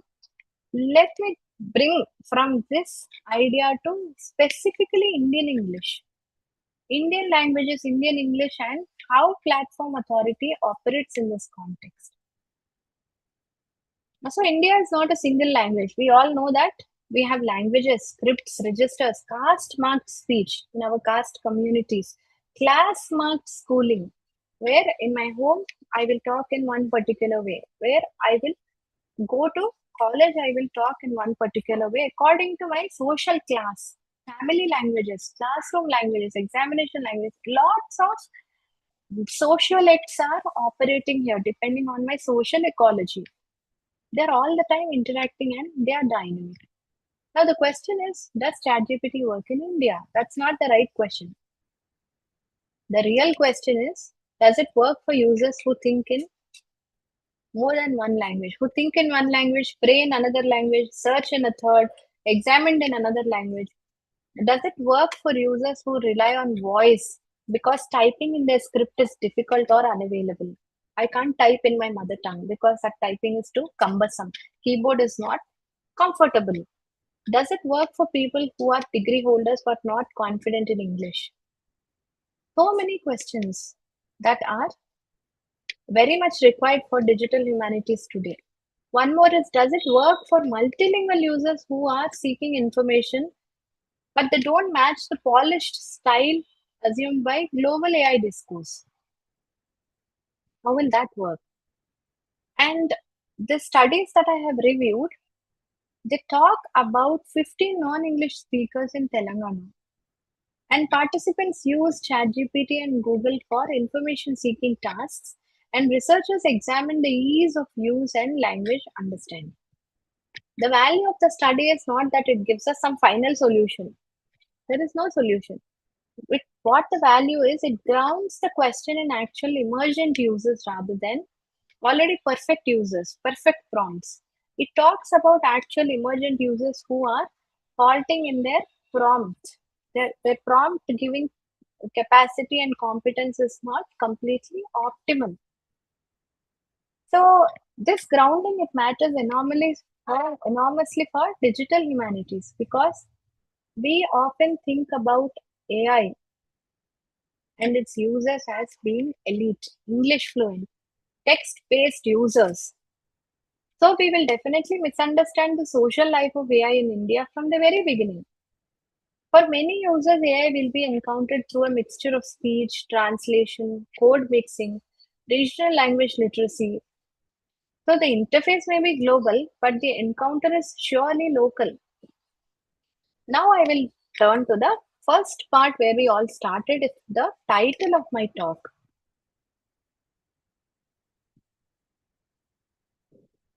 The title of the talk. Let me just rush forward. So let me rush forward. So whose English does AI like? Whose English does AI prefer? This is where Braj Kachru's work we'll have to remember on world Englishes. Kachru taught us to stop treating English as one localized, institutionalized, and nativized variety. Indian English is not some substandard British English variety which did not fail, which did not pass some exam. It is not simply accent either. It is not an error. It is historically produced. Institutionally, it was used. Socially, it has great value and it is completely meaningful. It's a legitimate variety of English.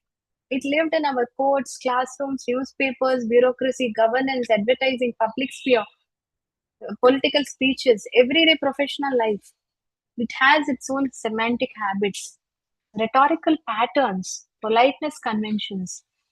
We don't say it is highly appreciated because we don't appreciate somebody who is older than us, more powerful than us. But ChatGPT says, I appreciate your support. It is very odd in Indian English discourse. How can I appreciate my teacher? Appreciation means I receive from the teacher.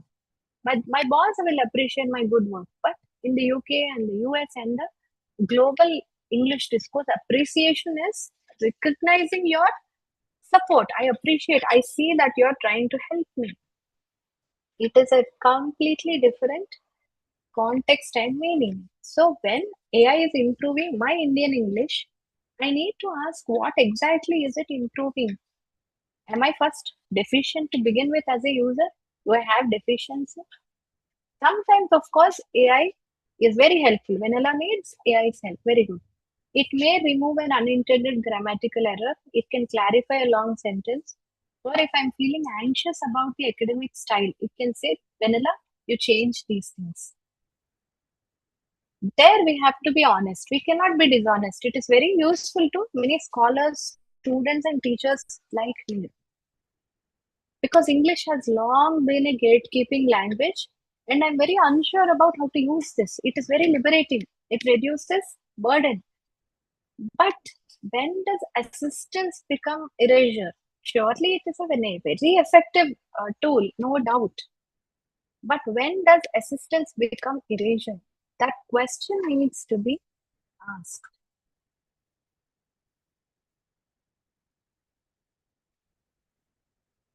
This is why standard language ideology, it matters. Where Bourdieu's idea of legitimate language is useful here. Not all speech has the same value in linguistic market. Like in fruit market, one fruit is costlier than the other.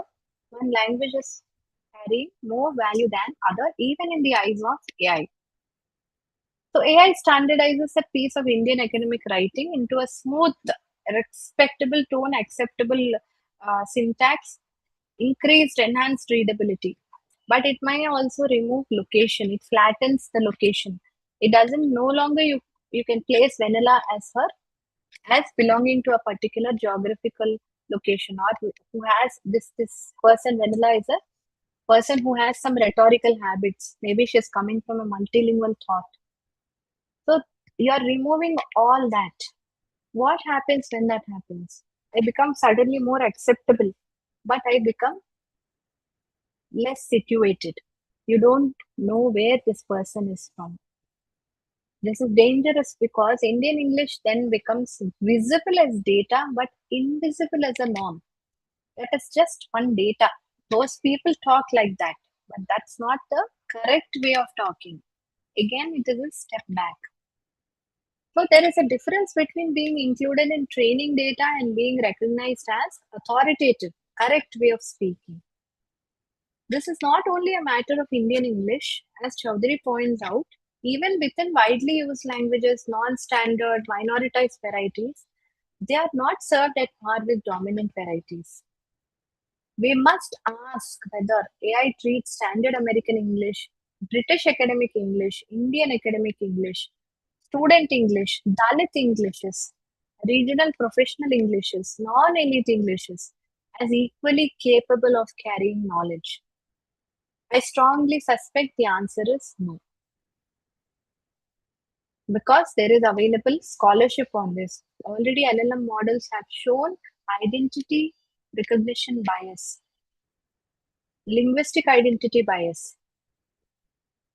So the suspicion itself is not adequate. We'll have to understand and demand a research agenda. Now this brings me to the last part of my talk, where we are going towards authorship beyond plagiarism, where AI polished writing can conceal linguistic inequality, but even if a text appears clearer, the process by which it was made clearer may involve the loss of linguistic identity and academic integrity. Many people have talked about plagiarism. We should not plagiarize. We should not go into AI. We should not do this. We should not do that. I know it is very cumbersome for us to keep listening to plagiarism, etc., etc. But I'm trying to put this in very simple thing, very simple ideas.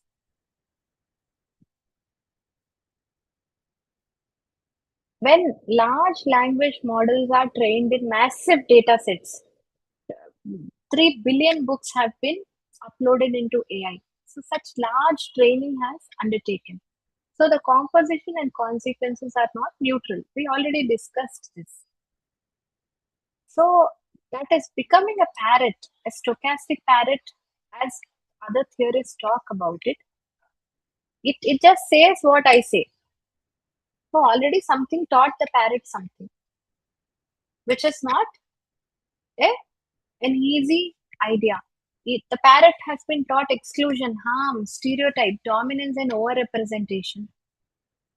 It was taught many things. So with that at the back of the AI's mind, the outputs that I'm taking, they are entering education, publication, research. Those old inequalities do not really disappear. They become easier to reproduce.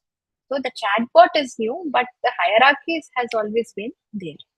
Could be gender, could be communal, could be religious, could be caste. It all is percolating into AI's linguistic bedrock also.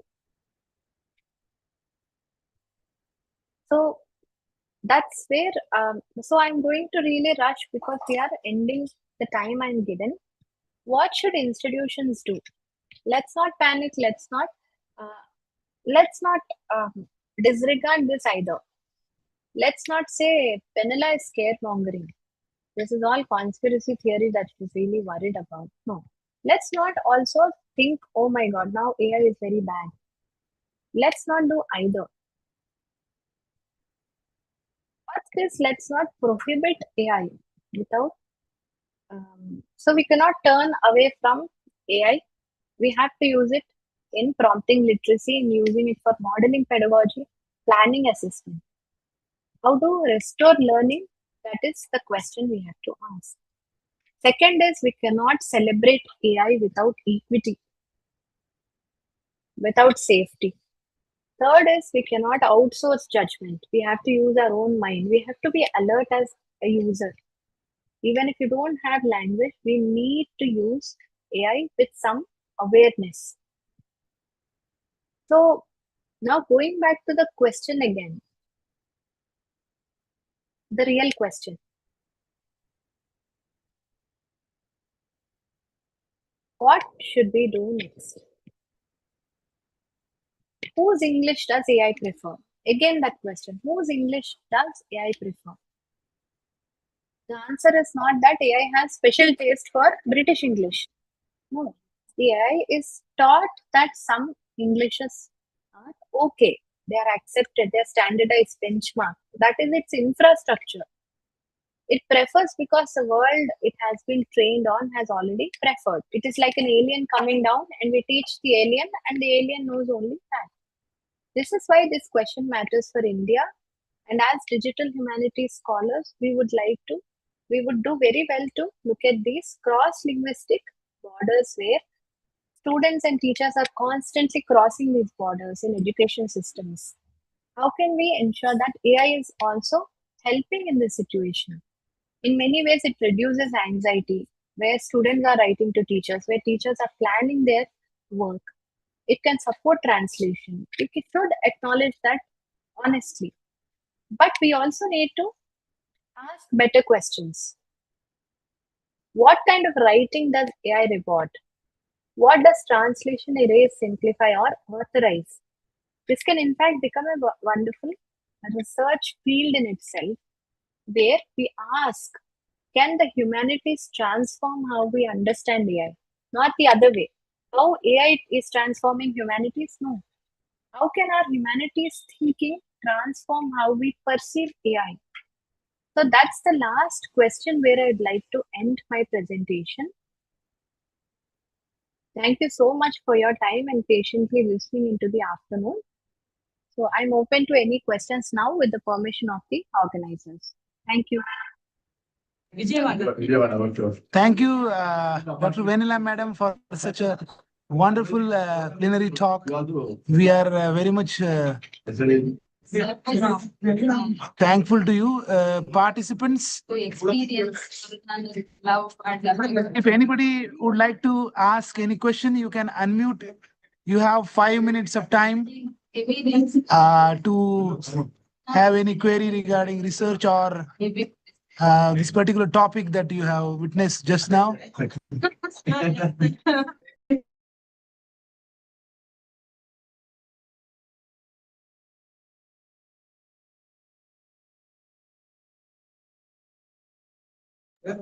Are there any questions in the chat box?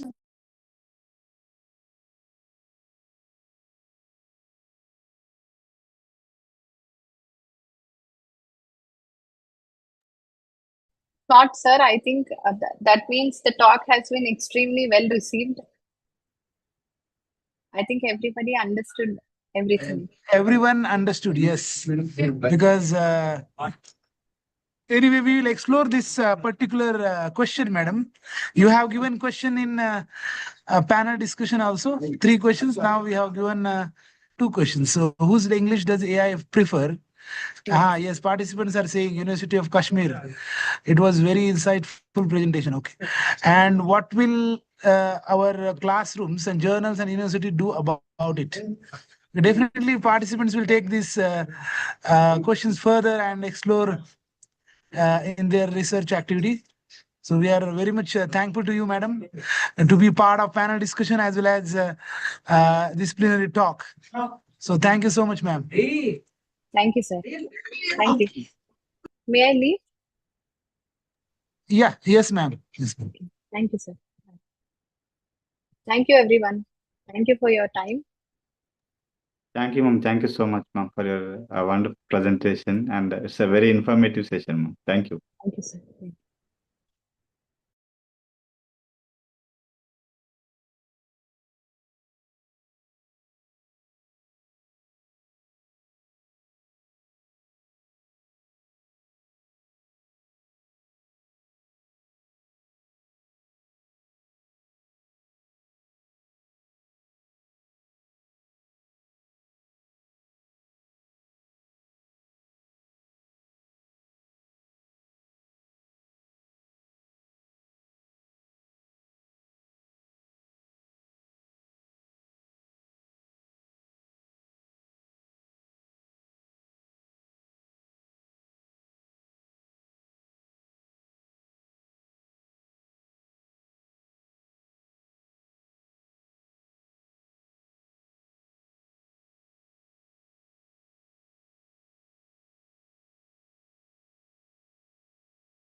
Hello. Look, let me start talking.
Okay.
Sir, are you there? Dr. Hatem, sir, are you there? Yes, morning. Sorry. I think it is their evening, right? No, yeah, it's around afternoon. Yeah. So, dear participants, they are on YouTube also, sir, and they are on Zoom also. So, dear participants, now we have with us Dr. Hatem, the editor-in-chief of ART Literary Press, and some of the papers are going to be sent to sir also. He has his own journal in United Kingdom, and he has completed his PhD from India, that is the English and Foreign Languages University, Hyderabad. So that is a specialty of sir, and he worked in almost 3 countries, 3 to 4 countries, and he was editor-in-chief of some other journal also, and his expertise in translation as well. So it is indeed a pleasure to welcome Dr. Hatem sir. So we are very much delighted and happy. So it's over to Dr. Hatem sir. Without wasting anybody's time, we would like to go to the session. Thank you so much, sir.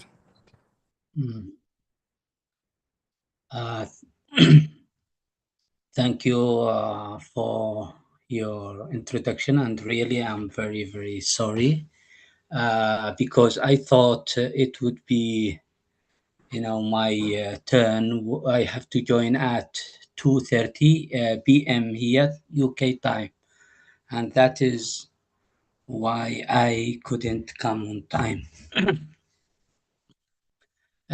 Anyway, I think all participants, they said, I saw their topics were very interesting, and what I thought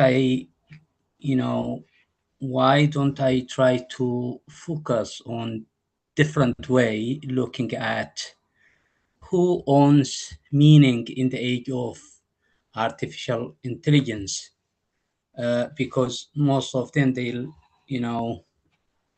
would discuss the AI as a tool, how they help translators, how they become, the translator turn to be editors instead of translating. So from here we say good morning, but it is there, I think, good afternoon, distinguished respected members of the organizing committee, honored keynote and plenary speakers, esteemed colleagues, researchers, scholars, and participants from around the world. Good evening.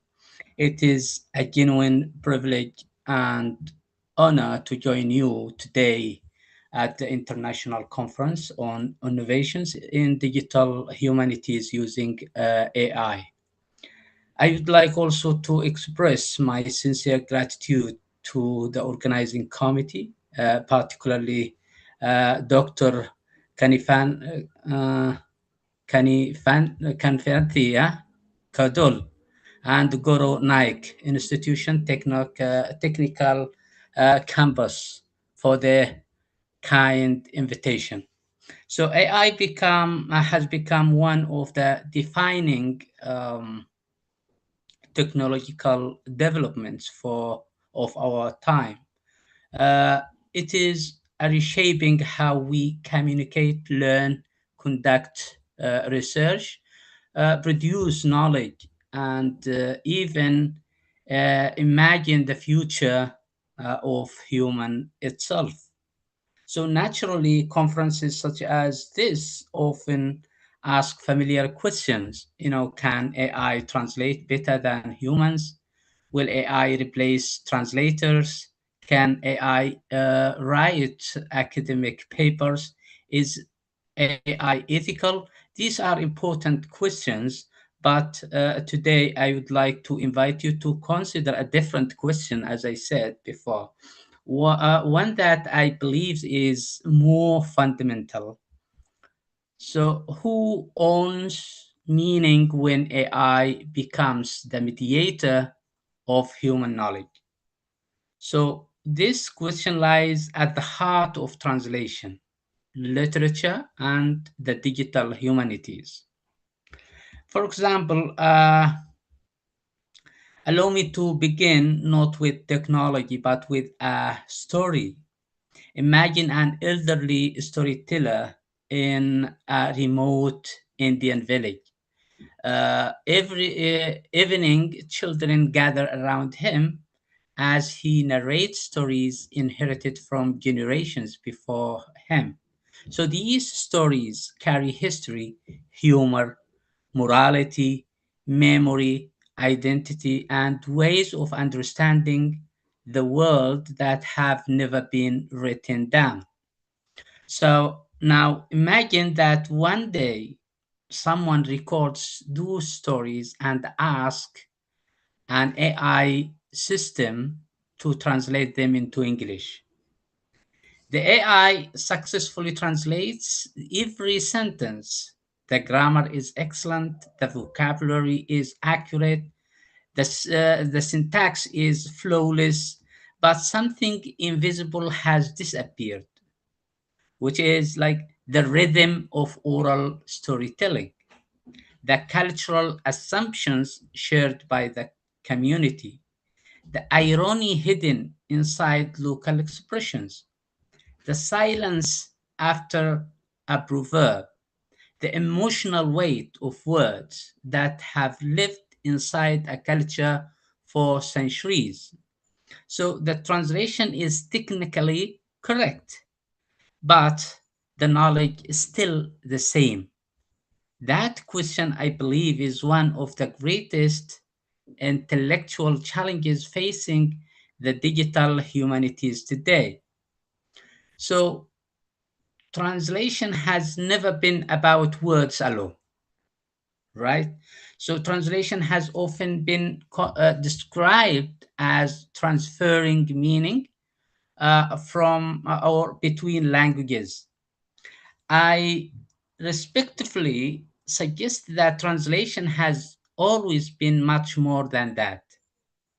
Translation is one of humanity's oldest technologies of knowledge production. Civilizations have always translated ideas before they translated words. When Greek philosophy was translated in the past into Arabic during Abbasid period, translation transformed intellectual history. And when scientific works later entered medieval European through translation, they reshaped mathematics, astronomy, medicine, and philosophy. So translation did not simply move information, it transformed civilizations. So similarly, literary translation has introduced readers to entirely different ways of imagining the world. Without translation, many of us would never have encountered, for example, Dostoevsky or Marquez, Naguib Mahfoud, or Rabindranath Tagore, or Haruki Murakami, and Shinichiro, etc. So translation here determines which voices travel. And this is the very important point. Which cultures become visible, which histories survive, which memories become global. So in other words, translation has always produced knowledge. So AI is changing the translator's also position.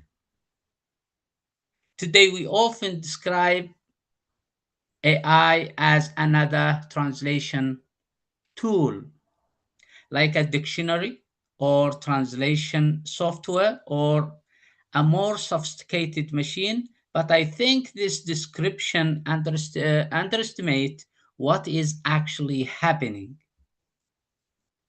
AI is not merely translating text, it is increasingly participating in the production, organization, prioritization, and circulation of knowledge itself. When students ask ChatGPT about world literature, when researchers use AI to summarize academic articles, when readers rely on machine translation to access foreign novels, and when publishers employ AI during editorial workflow. So AI quietly begin deciding what information people encounter first. This is a profound shift. For centuries, publishers, translators, teachers, editors, librarians, and scholars shaped intellectual exchange. Now, algorithms increasingly share that responsibility. So, this is not merely technological innovation, it is a transformation in the architecture of knowledge. So, here we have another thing appears, which is the invisible editor. So, allow me to introduce an idea that I hope contributes to today's discussion. I believe AI is gradually becoming the world's invisible editor.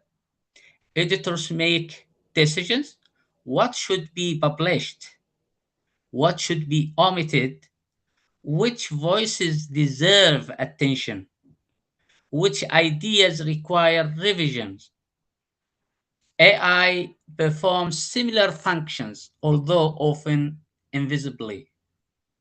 So its training depends on available digital text. It predicts which answers appear most probable. It summarizes millions of documents. It selects examples. It prioritizes certain interpretations over others. So every time AI generates an answer, it is making editorial choices even if no human editor is consciously present. So this raises an important question. If AI is becoming an editor, so who is editing the editor, right? So then we come to see how it is more in politics. So the politics of digital knowledge. The digital humanities has traditionally focused on digitizing archives, preserving manuscripts, developing digital editions, and expanding access to cultural heritage. So AI introduces a new dimensions. The question is no longer simply, how do we digitize knowledge? The question becomes, how does digitized knowledge reshape future knowledge? Right? So AI learns from existing digital archives, but those archives are not neutral. Some languages possess enormous digital collections. English contains billions of words available online. French, German, Spanish, and Chinese are similar, well presented. But what about many, maybe African, Indian, and some world, third world, languages? Like, in India, I used to know there is there are some tribal languages outside of Hyderabad. So they can communicate, but it is not written. So how can AI here help? It means they'll always be underrepresented. So, for example, indigenous languages, minority languages, oral, that is what I mentioned, oral traditions, regional dialects, many remaining severely underrepresented. AI cannot easily learn what has never been digitized. Consequently, the absence of these voices becomes reproduced in future knowledge systems. Silence becomes algorithmic, and in invisibility becomes computational. So, so here AI and epistemic inequality, that is what it will result. At this point, I would like to introduce another concept that deserves for more attention within the digital humanities. We frequently speak about the digital divide. We discuss unequal access to technology. We discuss also unequal access to education. But AI is creating another divide. It is creating unequal visibility of knowledge. Think for a moment about a world's literary heritage. Thousands of languages exist. Millions of stories have been told. Entire civilizations have preserved their memories through oral traditions rather than written texts. Yet only a small proportion of this immense human heritage has been digitized. An even smaller proportion has been translated into globally accessible languages. So AI can only learn from what it is given. It is if certain cultures are absent from digital uh, archives, they become largely absent from AI generated knowledge. This is not because AI is malicious. It is because AI reflects the inequality embedded within the data from which it learns. The consequence here is profound. Some cultures become increasingly visible, others become increasingly invisible. So, the danger here is therefore not simply misinformation, the danger is systematic absence. So, translation is becoming also an ethical responsibility. How do I translate this metaphor? Right, because traditionally translators in the past used to ask these questions. Should I preserve the original idiom? Should I domesticate it or domesticate the text or retain its foreignness? These remains important questions. However, AI requires us to ask different questions.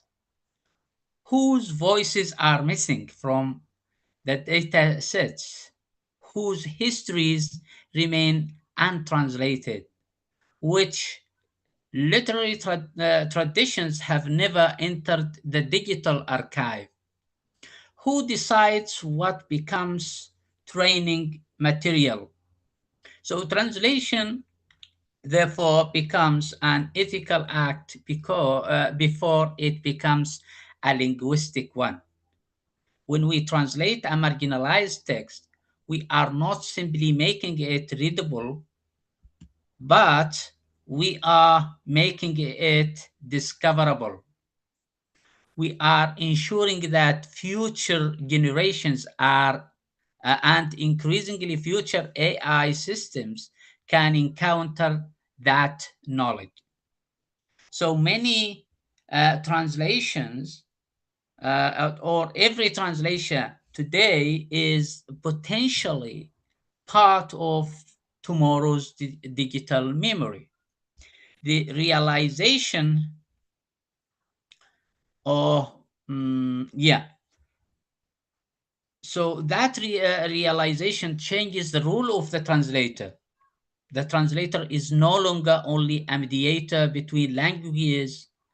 The translator becomes a contributor to humanity's future knowledge infrastructure, right? So this brings also to another point, which is digitizing, text mining, machine learning, corpus linguistics, AI. These technologies are undoubtedly valuable, but digital humanities should never become merely the study of digital tools. Its true purpose remain profoundly human. So digital humanities should, ask, how do technologies reshape culture? How do technologies reshape memory? How do technologies reshape historical understanding? And how do technologies reshape justice? Technology should never become the destination. It should remain the means through which we deepen our understanding of humanity. So if we become fascinated only by technological capability, we risk of overlooking the communities that technology leaves behind, right? So thank you. Thank you so much for your attention. And really, again, I apologize for the late joining because of the misunderstanding. I thought the time should be at 2:30 p.m. So I wish you all a productive conference, stimulating discussions, and continued success in advancing the digital humanities in ways that remain both technologically innovative and deeply human. Thank you again.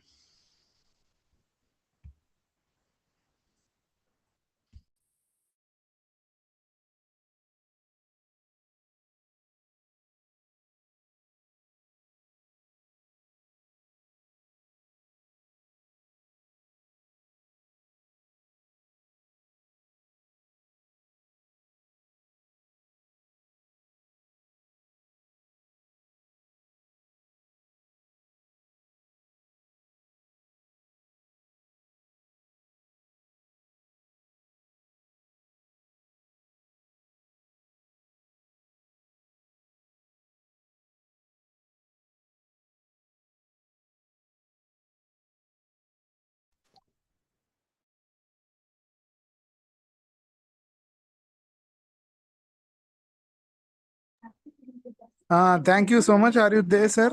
Sir. Yeah, Dr. Hatem, sir. Thank you so much. Yeah. Any questions? Any questions, participants? You can unmute and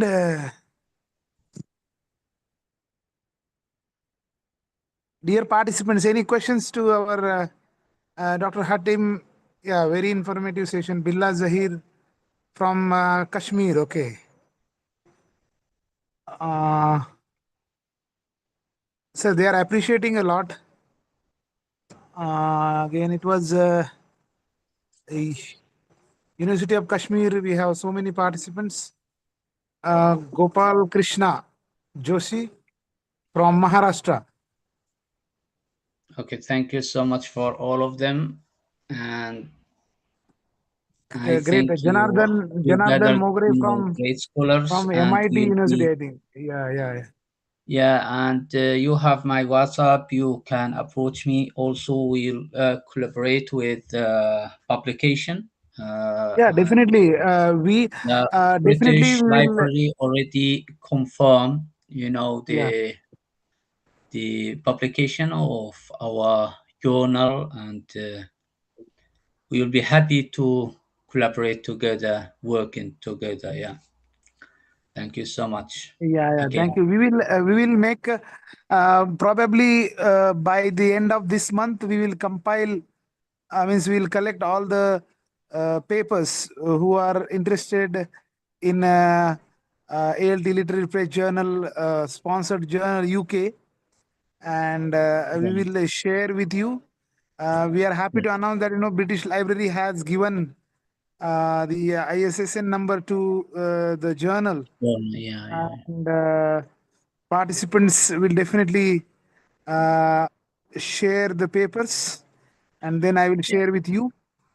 And we have promoted for the other thematic call for papers of ALT also. I have already people are approaching also. So hope we'll complete this volume before December, I think.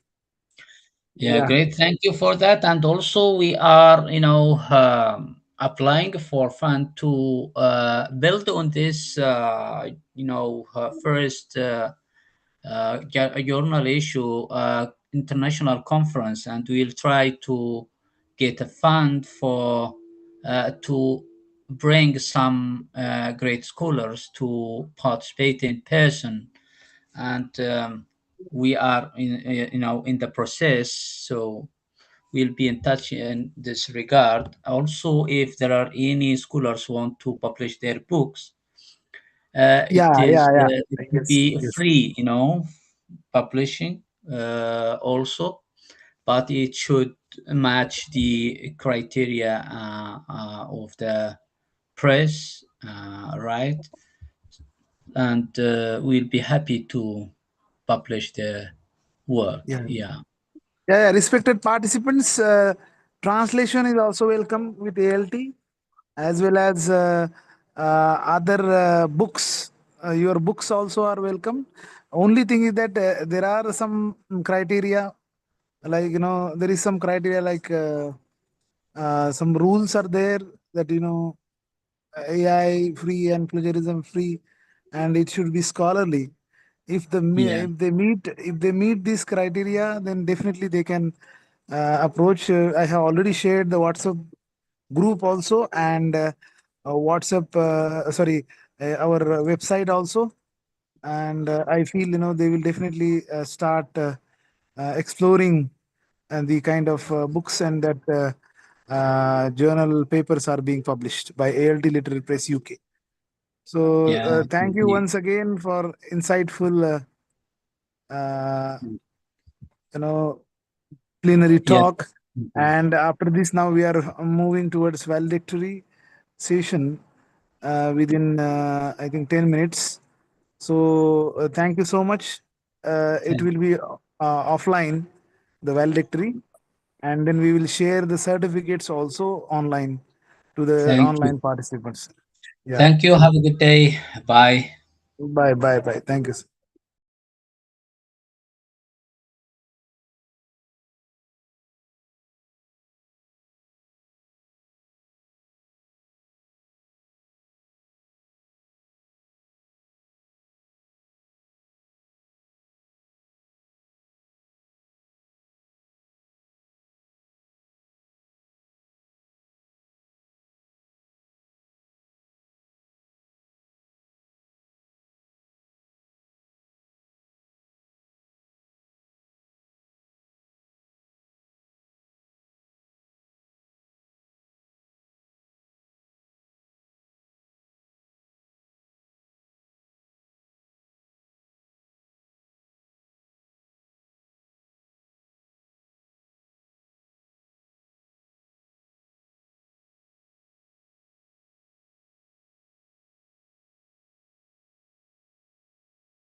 Sir, can I speak now?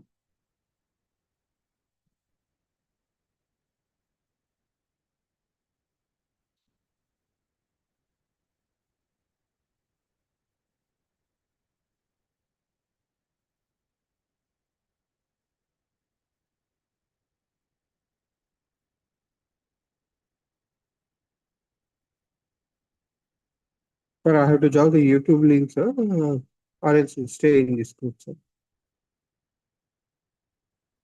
So as per the schedule, the validity function at 3:30. So right now the 3:35, sir. Can I stay in this meeting room, sir, or shall I switch out to the YouTube? Hello, sir. Hello, sir.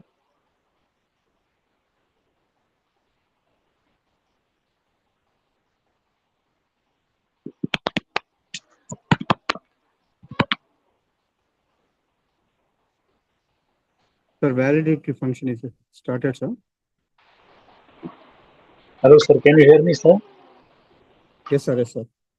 Sir, we are ourselves confused. When they leave, they don't give the schedule, even no update whether to stay in the group or not, sir. Presentation schedule is given, but sir, all the day long, all throughout the day I was here, sir. But still confused. Where to present. This has been throughout the day, sir. Okay, sir. Thank you.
Chal.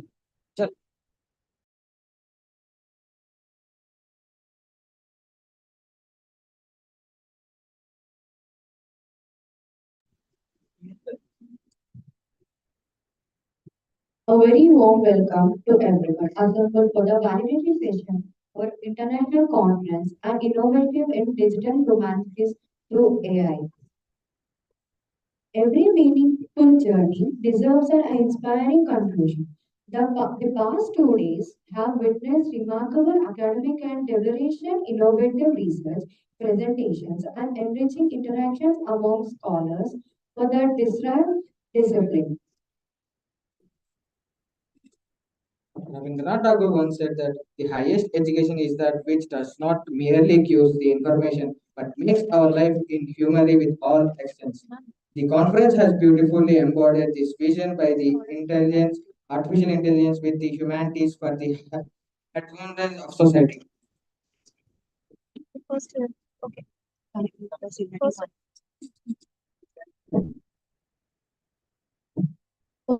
Conference report. Now we invite Dr. Karimnath sir, Assistant Professor for English and Conveyor, to present the conference report. Please, sir.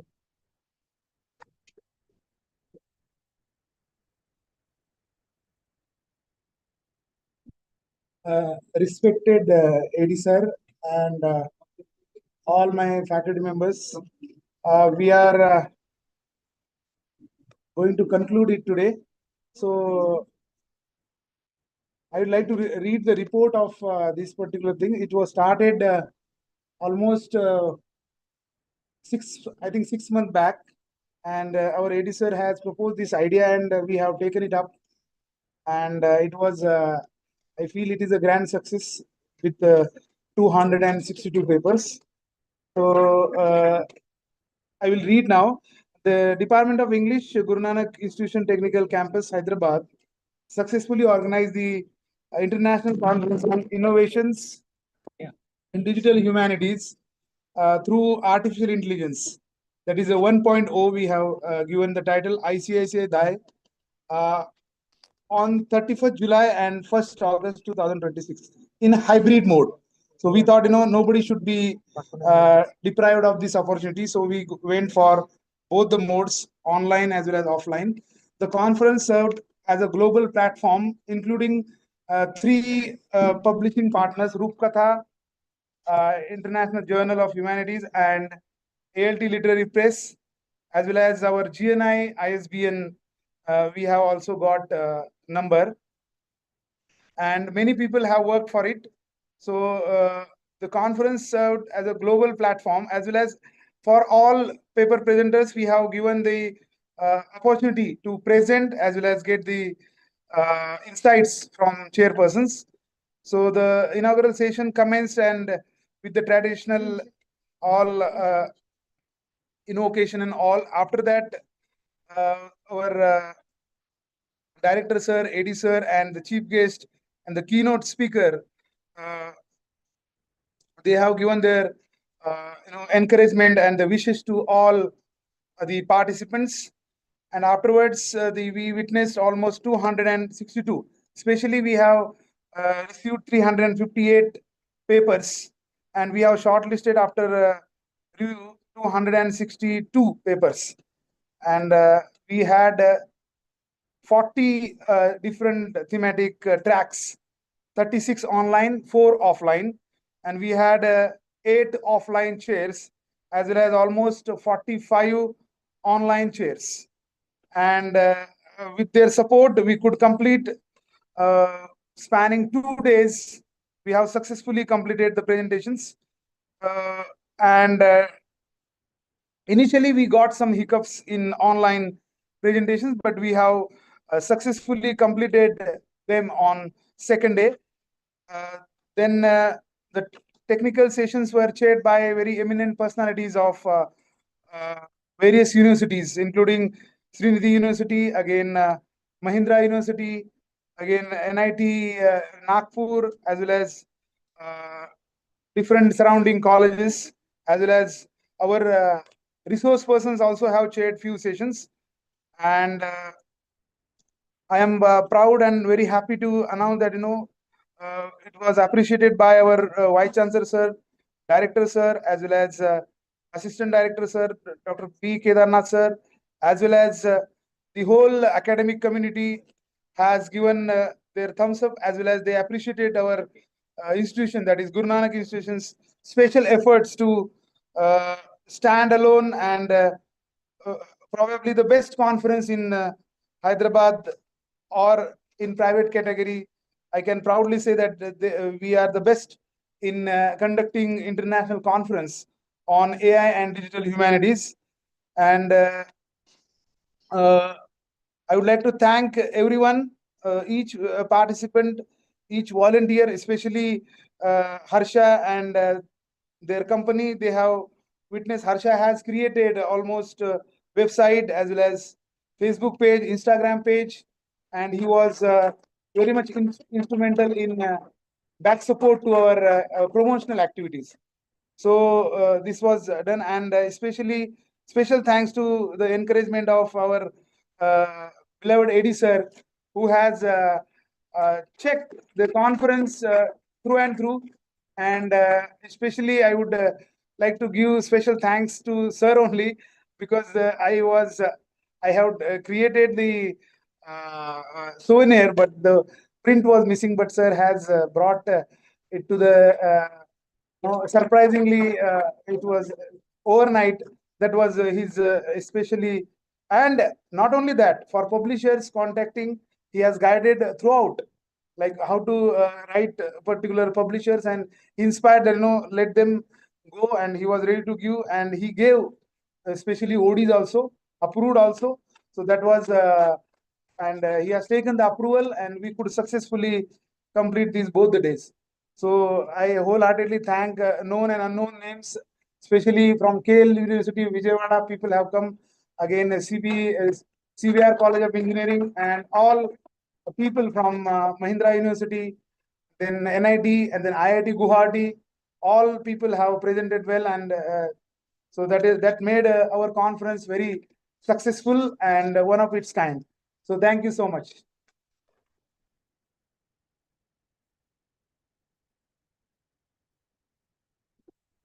Thank you, sir. May I now request Dr. G. Srinivas, head of the department, to kindly address the gathering.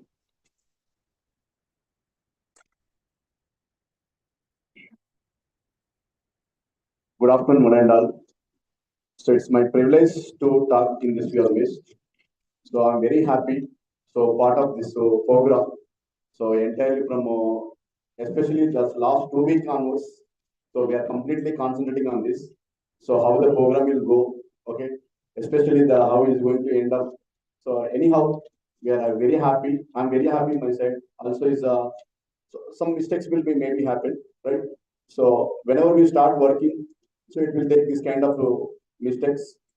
So we are very grateful to you, so our AD sir, okay, is always so, okay, is guiding especially. The guiding is most important. Of course, I'm also new for this platform. Yes, I don't know, okay, how to conduct, how to execute, no one knows. But sir is always is going to insisting. So you remember, you write on the paper, okay, you are going to forget, okay, you have to execute this, okay, a time to time. So it's apart from not only conference work, so sir is having the other works also, yes, in the institution.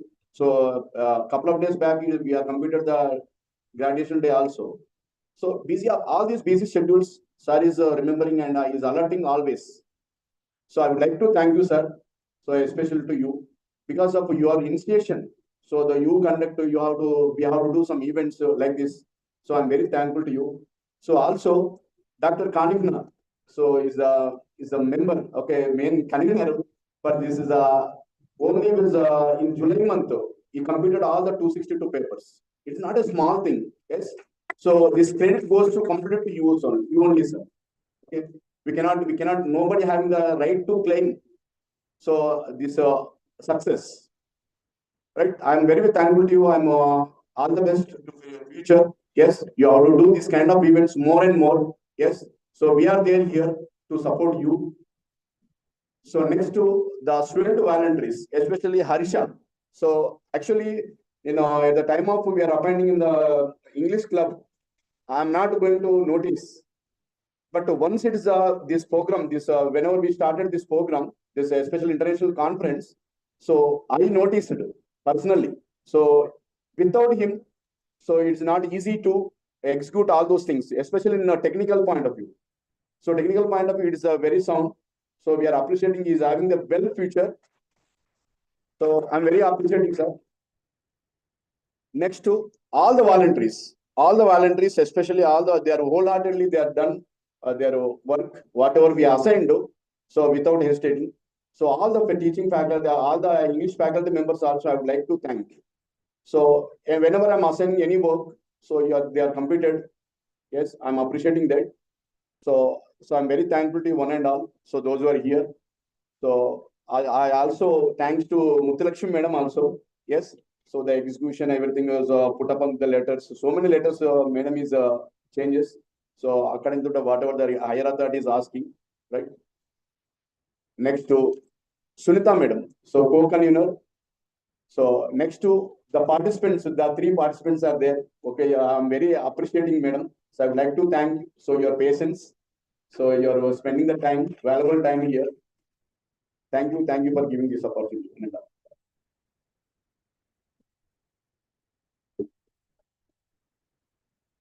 Thank you, sir. May I now invite Dr. B. Kedarnath, Assistant Director and Conference Chair, to address the gathering.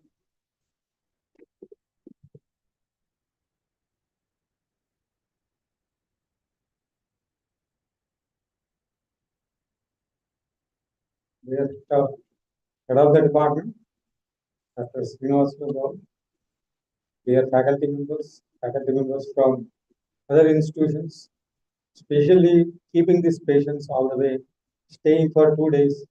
Really, I appreciate, madam, all of you, because nowadays the people are losing the patience.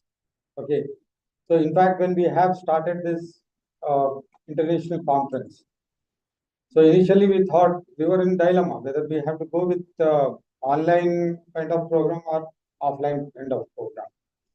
Because offline kind of program has got many challenges. Challenges like getting OD is one of the biggest problems.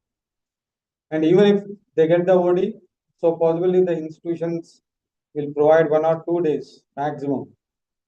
But how many of them they are going to turn in practical? So it is going to be a big challenge. So that's the reason we have come with this, okay, the mixed mode or whatever you name it as. So where hybrid mode or mixed mode. So we came up with the idea, okay, let us go with the hybrid mode so that the people who want to present their ideas, so we can incorporate, okay, at least we can present the ideas. So that is how this journey started. So as somebody said, a big journey is also going to start with a small one step. So it is, I strongly believe that it is the first step that we are putting towards the next coming, okay, the international conferences. When it coming to the effort, that is the Department of English. So because this is the first of its kind, especially even for the humanities and sciences.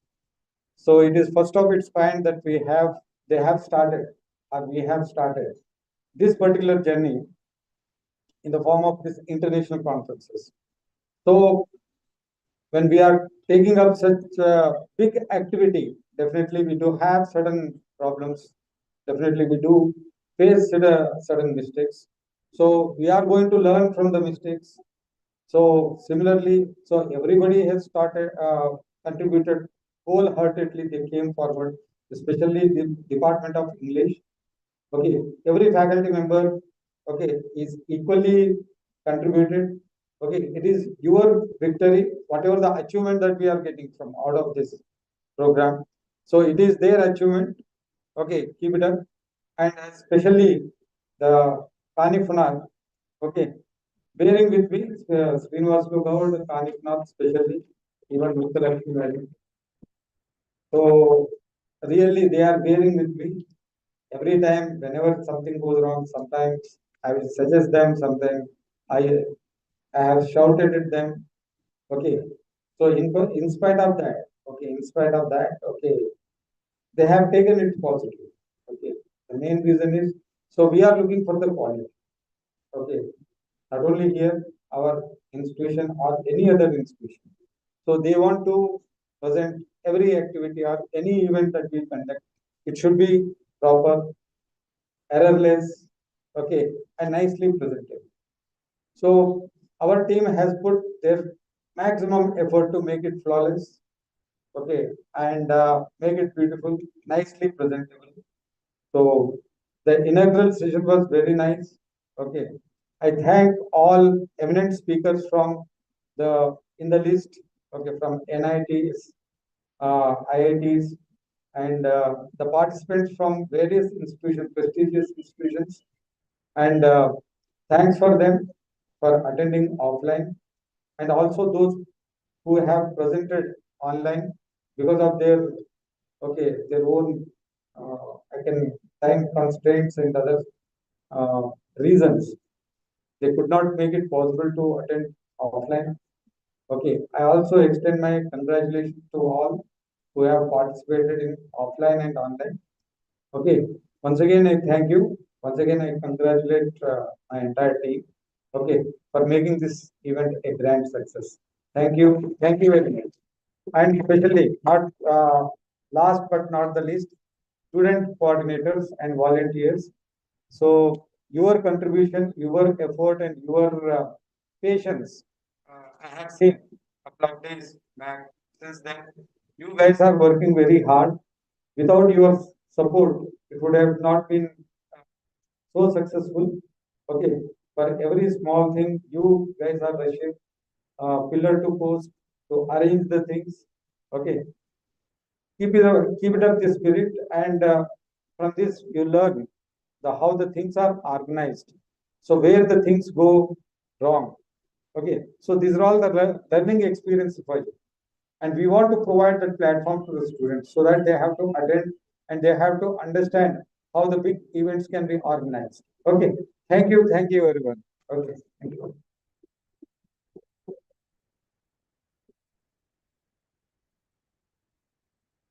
Thank you, sir. So now, Best Paper Awards, recognizing the greatest encouragement for excellence. And as well rightly observed, the excellence is never an accident. It is always the result of high intention, sincere efforts, and intelligent execution.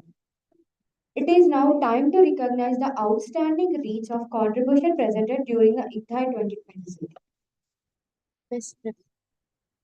Now, for the best paper presentation, I would like to invite K. Sarah Grace to on the dance.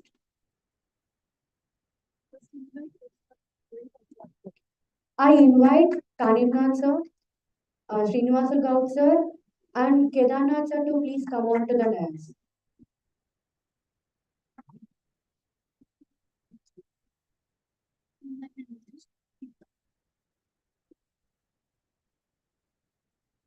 K. Sarah Grace, ma'am.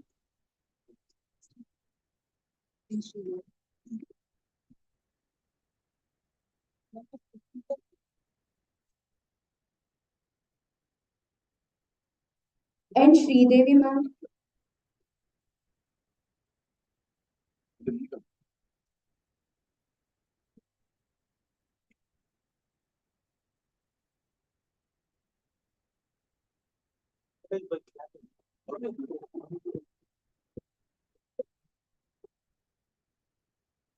And Sridevi, ma'am.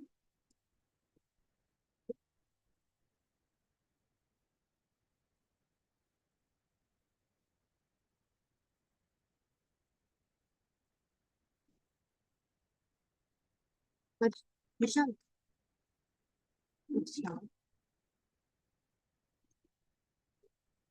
P. Ramadevi, ma'am.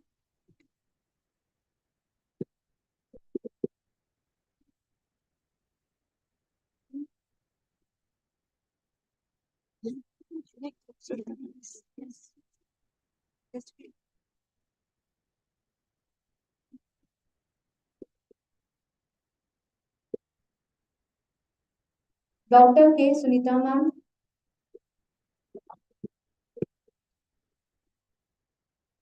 Best appreciation.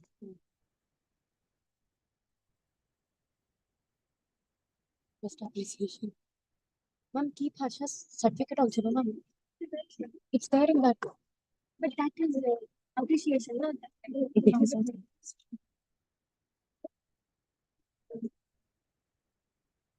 Now, the award is for Best Appreciation as a Volunteer. I would like to invite M. Harshavardhan, CSC 3 on dais for the Best Appreciation as a Volunteer. Certificate. So, certificate give us certificate.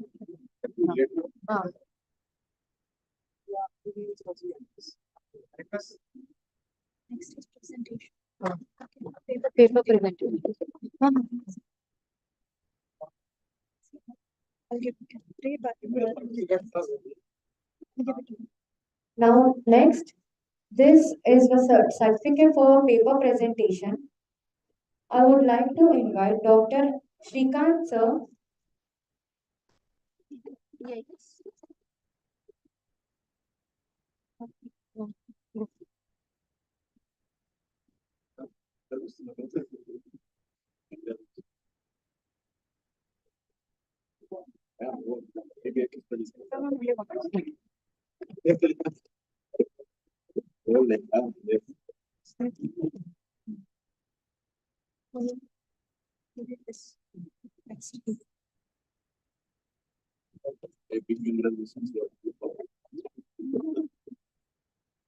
Dr. K. Sunita ma'am.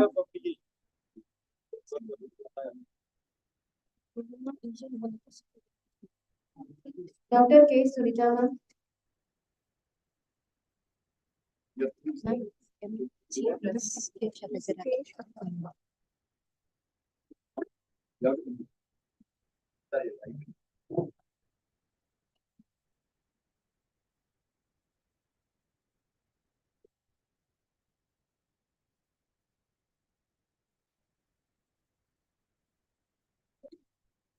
Yes. Miss K. Shailaja Rani ma'am.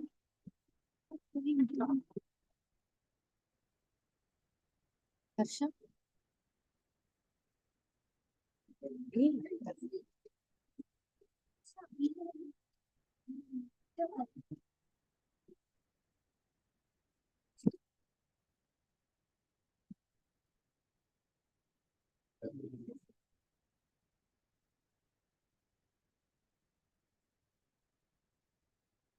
Miss Radhalata ma'am.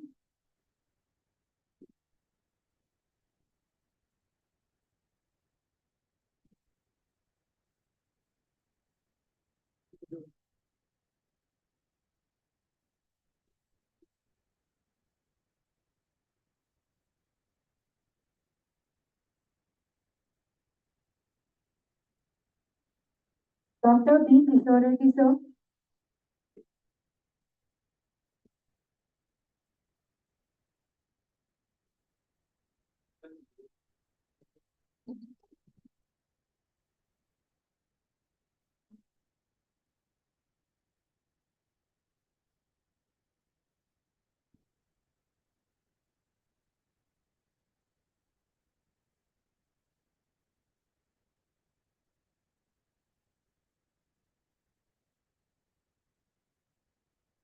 Dr. M. Sandra Tarman Sofia ma'am.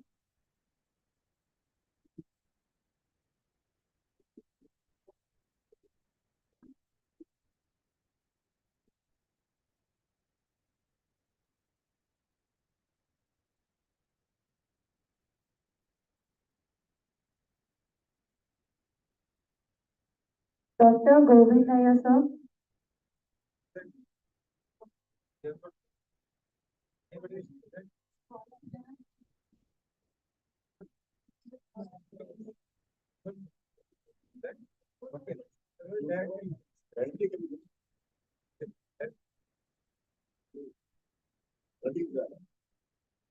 Next, now we have student appreciation for the student volunteers.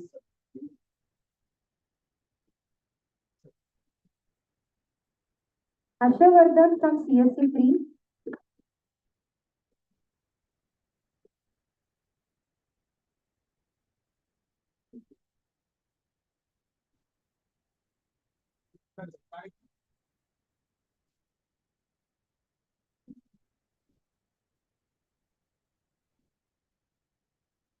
Tanu Muniraj.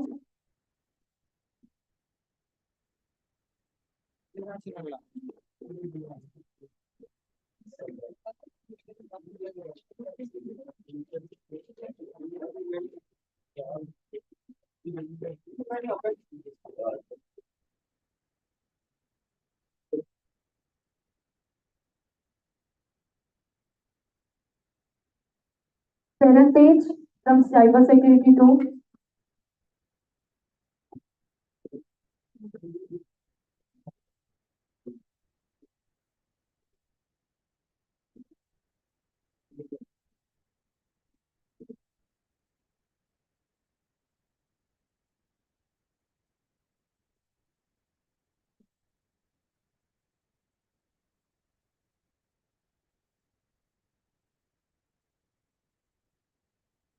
Jeshwant from CSD2.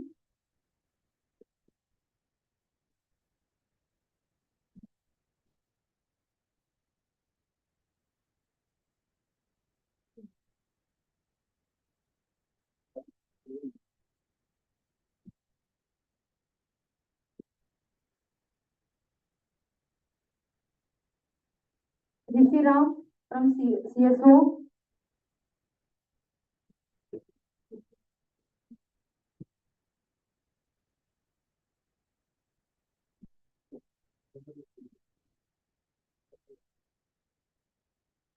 Vishal Cybersecurity 2.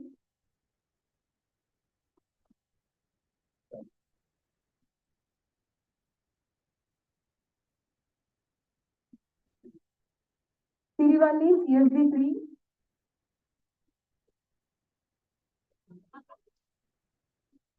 Sirivalli CSD3.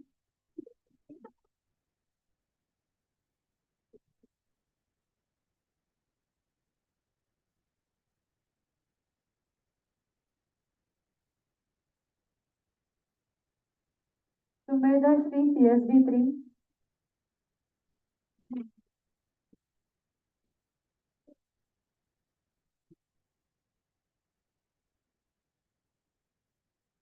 Varun Silas O.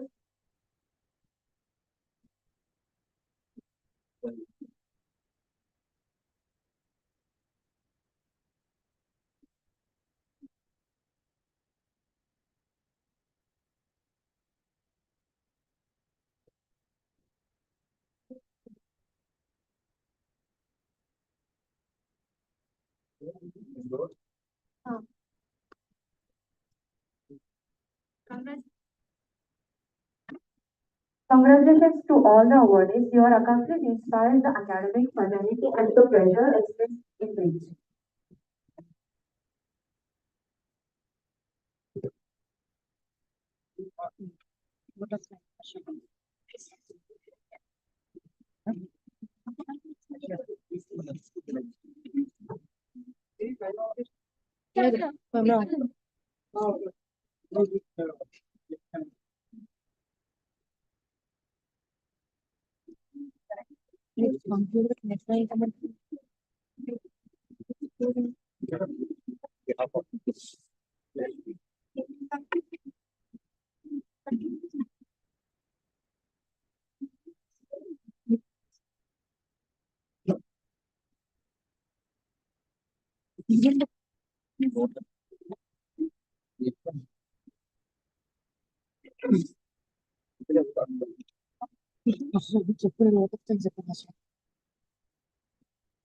As we prepare to conclude this memorable conference, let us remember the word of Maya. Do the best you can until you know the better. Then, when you know better, do better. May the knowledge shared during these 2 days continue to inspire further innovations. It is now time to express our gratitude to everyone whose collective efforts and ICIDHAI 2026 a grand success. May I request Dr. K. Sunita, Assistant Professor of English and Co-Convener, to kindly propose the vote of thanks.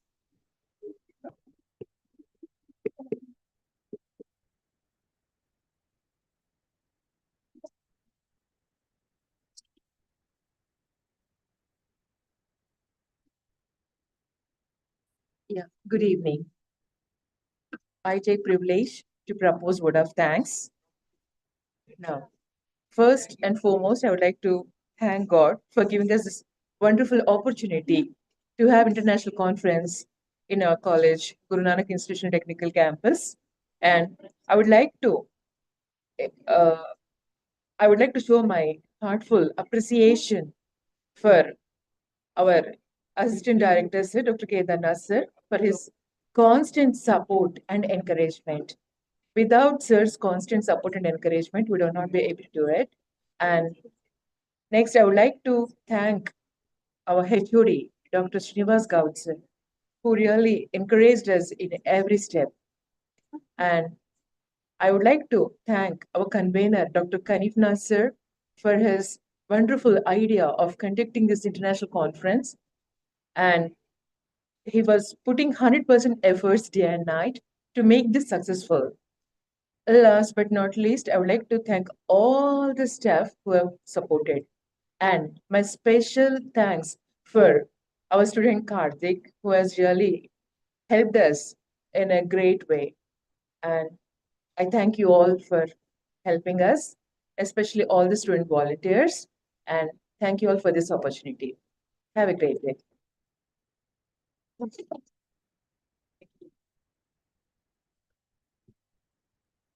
Thank you, ma'am. May I request everyone present their auditorium to kindly raise for the national anthem. Music. Siri, Siri. कहाँ?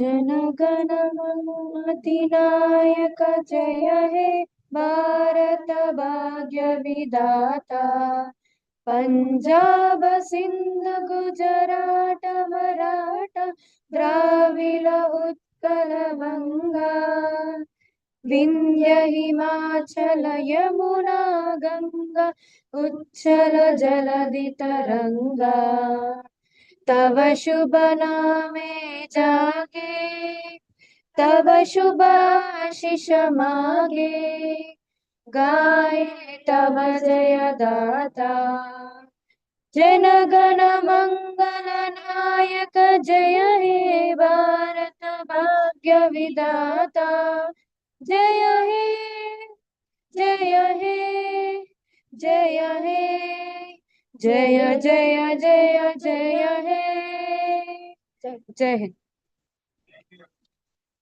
On behalf of the organizers committee, we sincerely thank every distinguished speaker, research delegate, faculty members, student volunteers, and participants for the contributing the remarkable success as an international conference and innovating digital humanities through ICIDHAI 2026. May the collaboration establish the blossom into meaningful research, endure the friendship, and transformative innovations. As we could conclude the prestigious conference, let us carry forward not merely certificates or memories with new ideas, strong collaborations, and new rewards. Commitment to advancing knowledge in the word of Paul Dynasty. Keep moving forward. May your research continue to inspire, your innovation continue to the transform lives of your pursuit of excellence never cease. Thank you all for your gracious presence. We wish you a safe journey and look forward welcome you again for the future edition of ICTAI. Good evening and thank you.